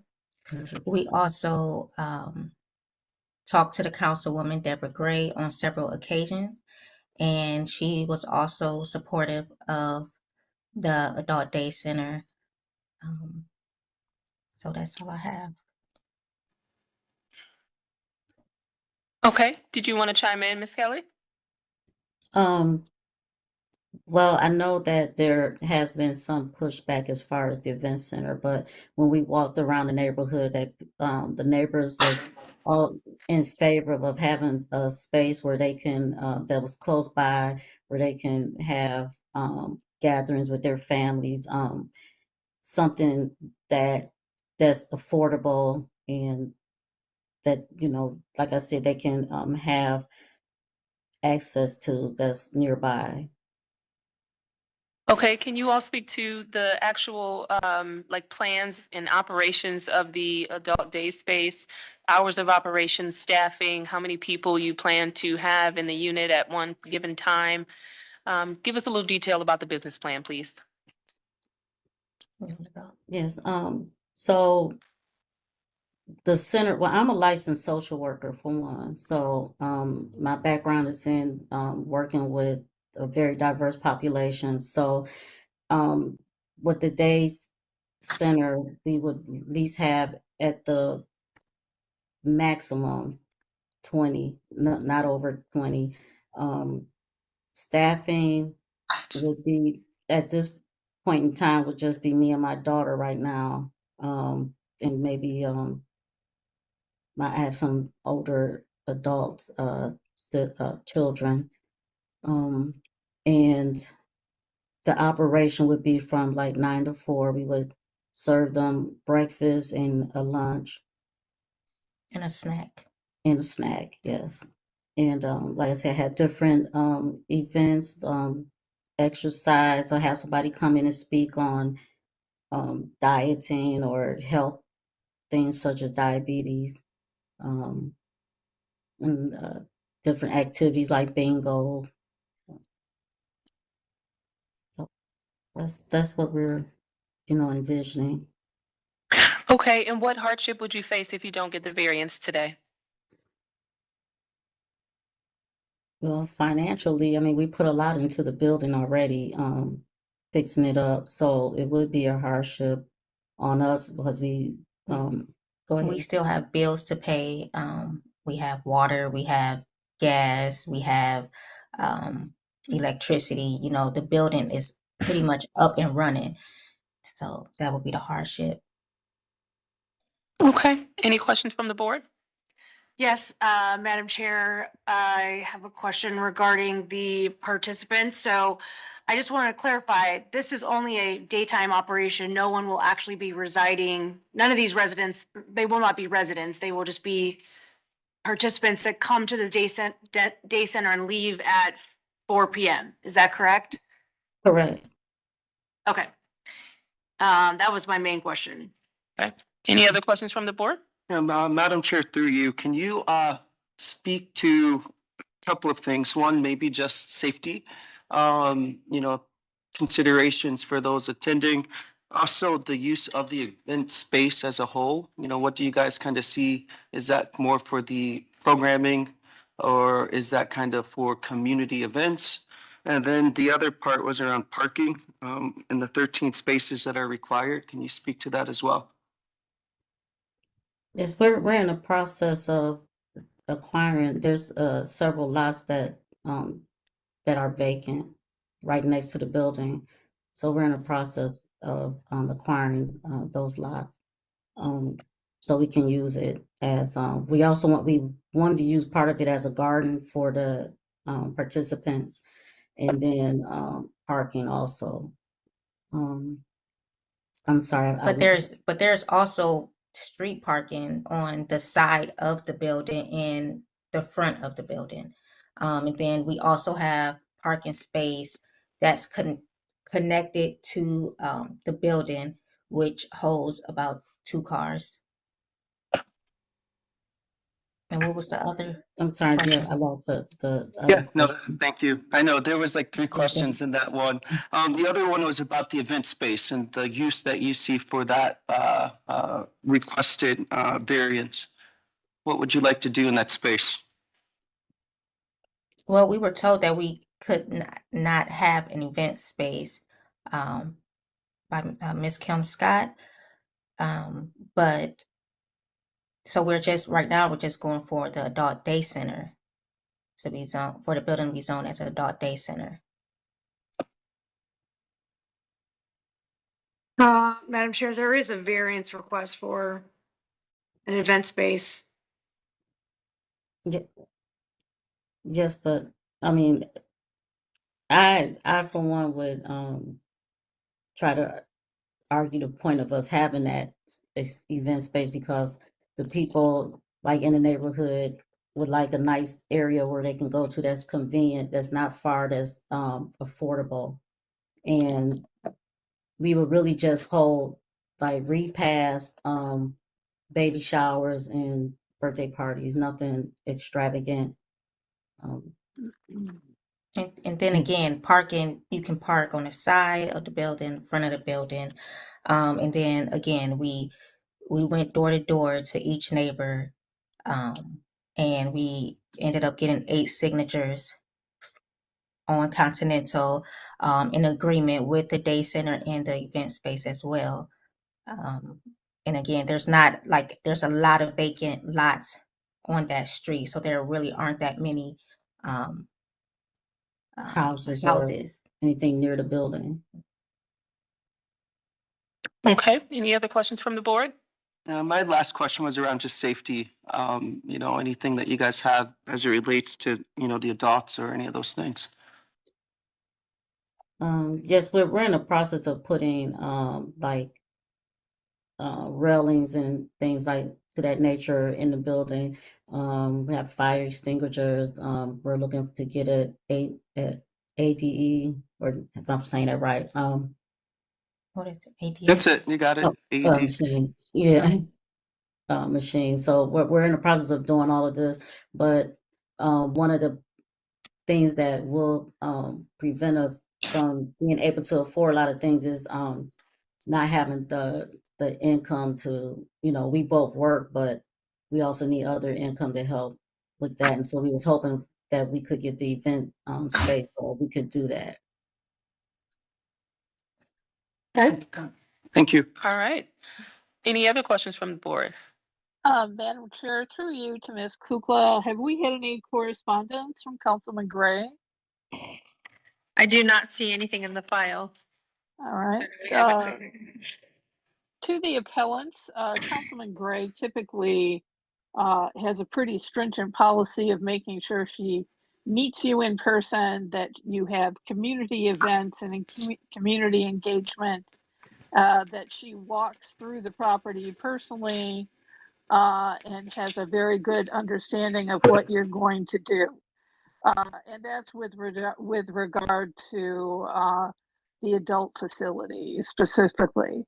With regard to the event facility, typically with event facilities, we require that you clearly state hours of operation, days of the week, the types of events you're going to have.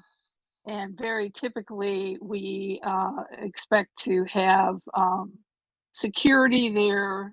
Sometimes it's required to have a security officer on premise when there's an event, and particularly if there's going to be alcohol served, what kind of meals are going to be served, the capacity of the event facility and how many people will be allowed in the building.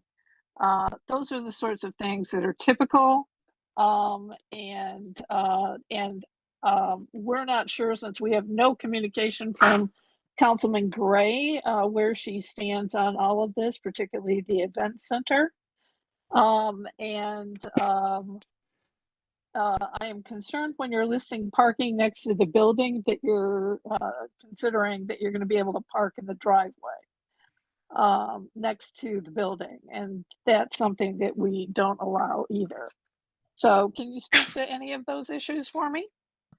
I'm sorry, can you clarify the parking in the drive, because the driveway is part of the building, so you say you don't? You cannot park within 10 feet of any opening of your building. So if you're within 10 feet of a window of a door, you can't park there. And if you're looking to acquire lots, any of those vacant lots for parking, you may have to go through some zoning for that as well. So I just want to make you aware of those things. But I'm particularly interested because typically Councilwoman Gray would be present for a case that she has of this nature. So I need to know what kind of engagement you've had with her, what kind of engagement you've had with the community, and really clear specific information about your intended use of the event center, the capacity you intend to have, the hours you intend to have. Will there be food served? Are you going to have alcohol? Are you going to have security on site? Those sorts of things. Okay. Well, for the event space, it's a 1,300 square foot building, and the maximum maximum capacity is 75 people. The hours of operation, it depends on the event. So if we want the day center from Monday through Friday, but the event space from on the weekends, and from at least from right now, before we get the adult day center up and running, we are looking to have the event space Monday through Sunday to generate income so we can start the adult day center. And it would, the operations would be, the cutoff time would be 10 p.m. So, All right, so you need to be real specific for me here on what your hours are gonna be. It sounds like Monday through Sunday, so you're gonna be actually 7 days a week for the event space? Yes, only temporary, until we, until we get the day center up and Okay, running. well, when we do this variance, we don't do a temporary thing, okay? So what we're talking about here is what we would set as your hours of operation and the days of operation. So it sounds to me that you're gonna operate the space for 7 days a week. It's gonna start at 9 AM and the latest will be 10 PM. Is that what I'm hearing correctly? Yes. Okay. Any other questions, Ms. Faith? What's the occupancy gonna be and alcohol service? Okay, I think you said there was a max of 75 people in the space, and I mean, you don't have do you have an intent to serve alcohol out of the event space? No. Okay, and you would understand if you did decide to move in that direction, you have to get further approvals from the city, correct? Correct. Okay, And no one perfect. bringing alcohol in? No alcohol, and then no food cooked on site. Okay. All right. Any other questions, Ms. Faith? That's all the specifics we usually go for. Thank you. All right, Mr. Bay, anything from city planning? Thank you, Madam Chair. My name is Xavier Bay, representing City Planning. We would recommend approval for the adult daycare portion of the variance being requested. Myself and Kim Scott have followed up with the applicant prior to this hearing, voicing our opposition of the event space portion of the variance being requested. And that's really because, as you can see on the map here, this property sits in the middle of a residential neighborhood, and it's not really a contextual or compatible use with single family, two family homes. Even if it is a corner lot, it's surrounded by a residential context. I believe the councilwoman also had a concern towards the event space portion of this as well.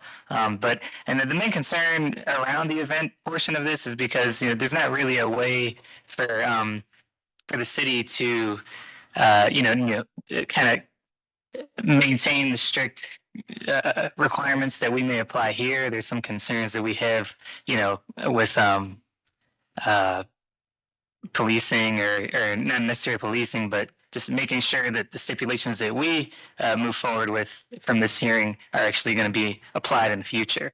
And so that's really all I have to say on this. I don't think that, or we don't think, as a planning perspective, planning department, event center is the best use for this property.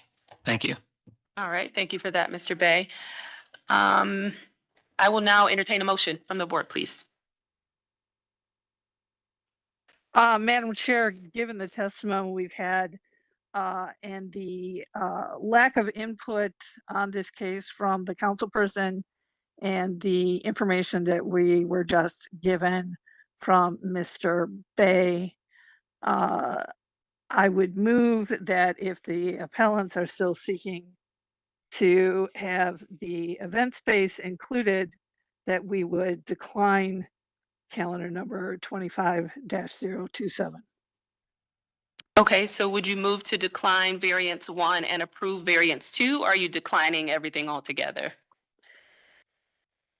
I would be inclined to approve calendar number 2, but nothing that pertains to the event space. Okay. Madam Chair, perhaps to make this a little clearer, is the appellant stating that at this time they do not want to seek the event space. So we could, may not even have to rule on it if the appellant is just asking for the adult daycare center at this time. Right, that gets to my point, Ms. Kukla. Thank you. Mercedes, can you speak to that, please? Yes, they're gonna go home I tonight. mean, I mean, if it's going to be denied, then I guess we, Yeah, we'll just go with the adult day center. But I at guess this time, you are asking for approval for both. No, What I think she's saying. I mean, if you go, if it's going to be denied, I mean, No, so that- just let me ask you this, regardless of what you think our decision will be, are you Mhm. asking for approval for the event center and for the adult day center? yes, because that's the only way we could generate income to do the adult day center. So yes. Okay. So does that answer your question? It looks like they are asking for both. Okay. All Yes. right. So Ms. Faith, Do not. your motion is to approve the adult day center and deny the event center? Correct. The line items that pertain to the event center would be denied. And the item number 2 pertaining to the daycare center would be approved. Okay, is there a second? Madam Chair, would we also be, and perhaps this is to Ms. Faith, there is also the section 349.0 for year-round parking. So I'm assuming that regardless of the event center, this motion would also be to approve the variance needed around parking. It's my Yes, that would be understanding. my understanding. Yeah. So we're only looking to deny 1, 3, and 4. Yes. That is correct. Correct. Okay. All right, so we have a motion. Is there a second? Board Member Madison, second, just to put this onto the floor, but I do have a question to the individuals before we vote. That's okay, Madam Okay. Chair? Yeah. Through you, so you to the individuals requesting the variance, you kind of shared that you need the event space in order for the adult daycare to work. Is this something you have an interest in moving forward with a vote, or is there an opportunity to withdraw to give you guys time to, research this some more, your business model, before we officially vote on what's in front of us? The option is to withdraw and take some time to re-look at your business plan, business model. Once we vote, this is what the use will be granted for. So is there an interest to go forward, or interest for us to give you the chance to pull back and research more? And that would be just for the event space? Is that what you're saying, Mr. Madison, or the entire case? Are we thinking that ideally they would operate as the child care center, or the adult care center for a while, and then maybe, because to be clear for the record, if she's denied on these sections today, she would not be able to apply again in the future for the event space. So there is an option for her to withdraw the request for the event space at this time and ask just for the daycare service. And the board can vote on that, and then that would allow her to possibly in the future ask for that and try again in the future. Thank you, Secretary. Are you too clear on what was just shared with us as it relates to what's in front of us today? Yes, just so I would like to withdraw the event space. Okay, so with that being said, we will withdraw the request for variance number 1, 3, and 4, and we will move forward with a vote on variance number 2 and 5. Right now, I have a motion to approve variance number 2 and 5 from Ms. Faith. I have a second from Mr. Madison. Can we call the vote? Sure. Ms. Holzer? Yes. Ms. Roca? Yes. Mr. Madison? Yes. Ms. Faith? Yes. Ms. Wilson? Yes. So calendar 25-027 is granted conditionally. The adult day center is granted. This decision will be ratified next Monday. We will send you a letter, and you can contact us next Wednesday for further instruction. Okay, right. that concludes Thank your you. matter. Thank you for being here. Now, we are all out of cases, but we still have people in the room. What case are you guys here for? Okay. What matter are you here for? For old business. For old business? Oh, okay. We normally don't have an audience for old business. That's new for me. I apologize, so I was out. I did leave early last week. I took Friday off, so we did, I'm not sure, this may be about the Parkside Avenue case, 25-043. Okay. We received a call late last week, well, on Thursday last week, from a neighbor who would live directly adjacent, who was not able to make it. She stated that she had attempted to call our office and wasn't able to get in touch with anyone. She was going to write a letter. I'm not sure, you may be the individual that I spoke to on the phone. But she was requesting possibly a rehearing, just so that she can make her comments known to the board, so that you'll have that testimony to make the decision. Since we haven't ratified it, it is something that the board can do. We have done it in the past where we've had a neighbor who wasn't able to make the hearing but wanted to make sure the statements were made on the record. So in that case, if you so choose, we can schedule it for a new date, bring everybody back together again, although I do believe that the applicant is here as well. But I think the correct order would be to have a public hearing again, bring everybody together, the council person, everybody, just to be notified that these new comments were to be made. And you would have that information and you would affirm your decision again or make a new decision. Okay. Or you can also decide to ratify it today. We do not have to. There's nothing in the rules that say that we must hold a new hearing. You can take testimony and we can just make it part of the record. Take testimony today. I think so, or you can request that she put something in writing, just for the record. We have our court reporter, we can ask her to go on the record and we could make sure that that's inserted into the record. We could have her do the transcript for it. So if we just take testimony, is that out of order, or do we have to have the notice and so forth? I don't think that we've done it that way before. Okay. So we would I have don't to know if renotice Mary this. has any, if Law would have any idea. Well, if we have a rehearing, we would properly notice again. Mhm. But right now, we have both parties here, and what I think that they're going, we could hear, we're on the record and they have. the So we things can that just they- resolve this right We now by could, taking her yeah. testimony. But is that out of order? That would be a good, I don't know. I would have to defer to Law to see if there's, Mary, can you chime in, please? We have a matter of old business that has been heard by the board and a decision has been made by the board. But we now have a neighbor who is present, and she wants to be heard. Is it appropriate for the board to hear this before we ratify it? Or do we need to rehear this after giving public notice first? Wait, what, why on earth? If it's already been decided,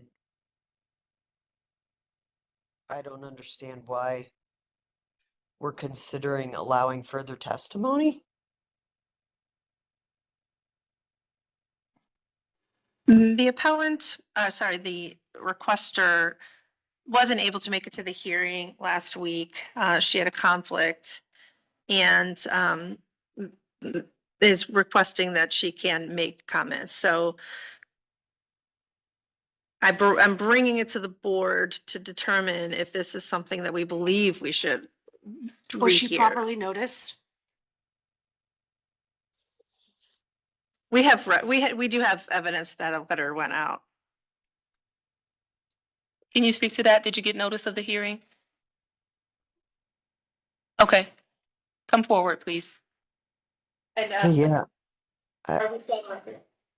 Joy, did we get that? Yes. Okay.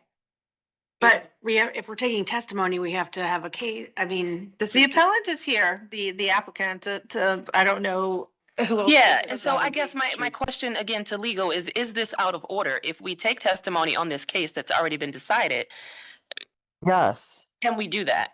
Right, so No. then it sounds like I'm sorry, go ahead, Mary. No, I don't think so, Well, no. okay.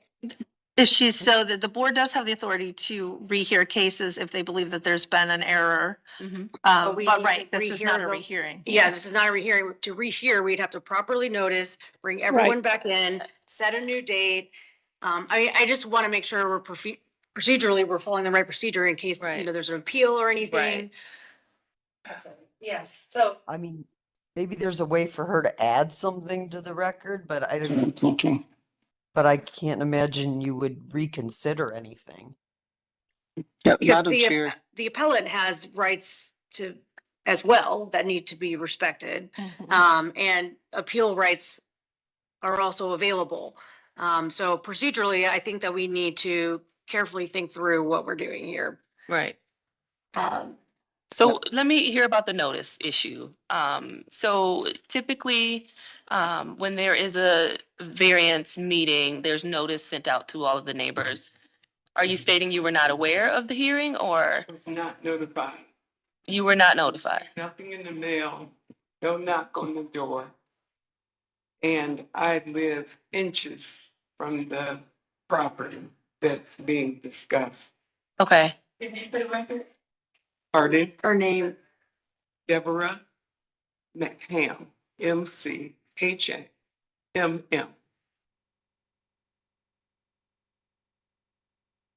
Okay. Madam Chair. Ms. Uh, Faith, yes. To Mr. Bay, are we still posting signs in the neighborhood? Through the chair, this is Xavier Bay. Yes, I put out a sign, but I believe what was your last name again? McHam. I believe Miss McCam had called in just last week, I believe it was, and mentioned that the sign was kind of hard to see because there's some current construction going on in the tree lawn. So except circumstances. I met with Ms. Roca on this. Madam Chair, I'm just through you as well. I'm not inclined to change my vote just based on the testimony that we have already heard and received. But if there's a way to add the comment to the established testimonies we received, I'm okay with that, but I'm not in favor of going back through and re-voting on the issue, but just making the testimony part of the docket. Okay. Point of reference. You were going to say something, Madam Secretary? Just that, Madam Chair, we did notify the owner of the property, Laralex Real Estate Holdings LLC. I'm not sure if is that your company? No, it's not. That was the owner identified as of the address, if you're the person that I spoke with on the phone last week. I am not the person you spoke with. I am Deborah McCam. I received no notice. I think, not only, and not to interrupt your, but I've lived there in that house for 40 years. And I was on design review committee. I've been really integral part of that community for a very long time. I don't know where that happens. Sorry. None of the neighbors that I spoke to when I heard about this for the first time on Friday, none of the neighbors, and I asked them not to come. They wanted to come, but I didn't want to bombard proceeding I was unfamiliar with. But none of the neighbors that I spoke with want this in the community for a variety of reasons I'm prepared to talk to you about that I'm sure weren't testified to when you had your hearing and made your vote. So I think given what I'm hearing, that there may be some neighbors who are not privy to the fact that there was a hearing in the past. I mean, maybe we just vote on whether a rehearing should take place. And if there is a vote to allow a rehearing, then we go forward with the rehearing. If the vote doesn't pass, then no rehearing. Is that fair? Information wise, we did send out 20 letters. I don't know the address of the woman standing here before Okay. us. If she would give me your address, I could just confirm the distance. You know, we don't, it's not unlimited space. You know, we don't send out to the whole neighborhood. It is somewhat confined area. 4 houses on this street. There were 4 houses in 1918 built on this street, And what's your address? 9601 Shakespeare Pike. Yeah, I think this is the one that I recused myself from, given my proximity to the project. And You I did don't know if I recuse yourself, You Madam did Chair. recuse yourself. but I didn't get a letter. So I don't know if letters actually went out, but I did see the Oh. variance in the land, in So the sign. your name is on this. Yeah, no, I didn't You're get a not letter. I just knew about it because here I am. So Madam Chair, you are within the circumference that we would am. typically circulate, and you did not receive a letter yourself. I did not. All right, so have I think So it particularly looks- given the state of the USPS these days, Oh, that tell me about it. I can believe that you didn't receive that. And so it is likely then that other people within the circumference did not either. Okay. Um, So then let's vote on a rehearing.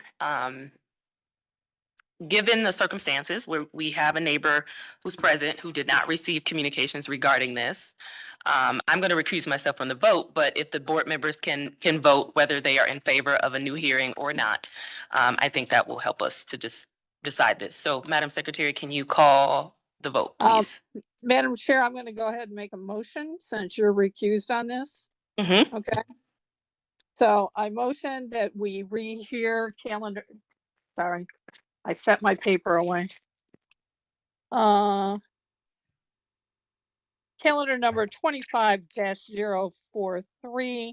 I move that we rehear the case based on the testimony that residents within the circumference of the distribution of our notification letters did not receive those letters, and therefore testimony may be missing from the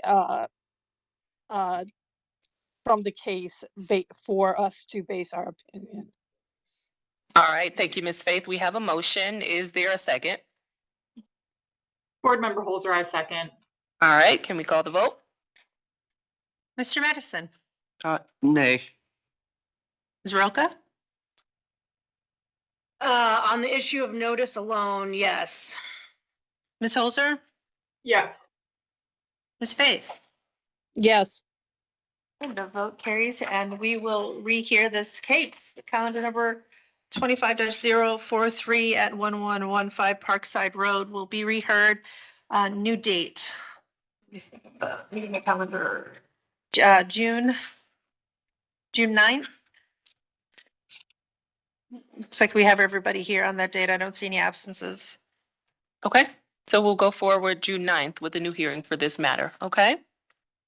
I apologize for the error with the notice. We don't even have returned envelopes in our file, so Okay. I don't know what Yeah, happened. know. I Yeah, apologize same. for that. No, that's okay. Based off of your decision last week, I went out and bought all these beds and everything because I was, right? So I did not know that you had, Dr. J, guys did. I had a person that just came in randomly, one never met, he had a notice, he came in, wrote form. So I don't know if he's independent. Like everybody's name, everybody had the opportunity. That there was assignments, there was notices. So We we are still on the Yeah. record, please. Yes, yep. I'm sorry, I'm not saying that. So after you move on, I went out and went about normal business, spent thousands and thousands and thousands of get this house ready. So one thing I will say is once we rule on it, You still have some time before the ratification happens. So you were not at your final destination last week when you got your approval. And so given the vote that we just took, the board has voted to rehear the case. So we will rehear this on June 9th. So perhaps, hold off on any additional spending. Do we have any sooner dates? We may be booked up on the days before June 9th. June 2nd. Okay, The week before is Memorial Day weekend. okay, So Memorial Day week, we won't be in here. okay. So we'll do June 2nd instead of June 9th. Okay, all right. June 2nd is our new date. Question. Sure.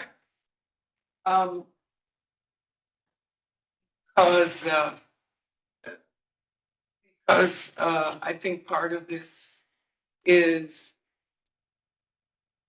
in doubt that people were notified or not notified or whatever. And, would the preference be that all of the neighbors that have spoken to me be here? Yes, that day? if they have something to say, they should. They can also log in online if they can't make it down here in person. And there's the ability of you all to talk to each other outside of this hearing.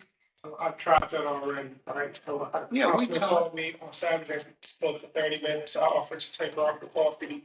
She didn't. Well. Madam Is Chair, yeah. You offered me coffee. I don't drink coffee. Continue to take this. Sure. But what he did, if I could just respond to that, what he did offer me was, he said sometime next week, which would be this week, we could get together and go out. So here's what we'll I said, do. what you're missing is that you have a very important day on Monday that he neglected to tell I me. didn't even know anything about this until I came in today to get my application so I could get my group home. And Brittany inside told me that. So I think that, and she was. We announced it at the end of every case that decision will be ratified. Oh, yeah, no, Yeah. but as far, I'm down here. When he neglected to tell me that, I had to do my own investigation in one day. All right, so we've made a decision. We will rehear this case on June 2nd. You can feel free to come back and air your concerns on June 2nd.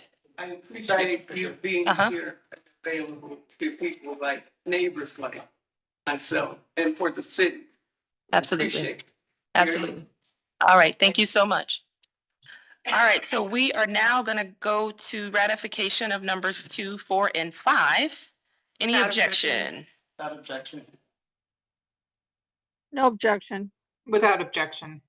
All right, we have no objection to those ratifications. We are all set there. We also have a reinstatement request. We dismissed a case on April 21st because the appellant did not show up. There was an unexpected conflict of the date of the hearing. So she's asking to be reinstated. Is there any opposition to reinstating this case to June 2nd or June 9th? No opposition. No objection, but I suggest June 9th. I agree. June 9th. Okay. Ms. Holzer, any objection? No objection. All right, perfect. So we will rehear this case on June 9th. And then we covered the miscellaneous. So we are now adjourned. It is 11:57 and we're adjourned. Thank you. Thank you.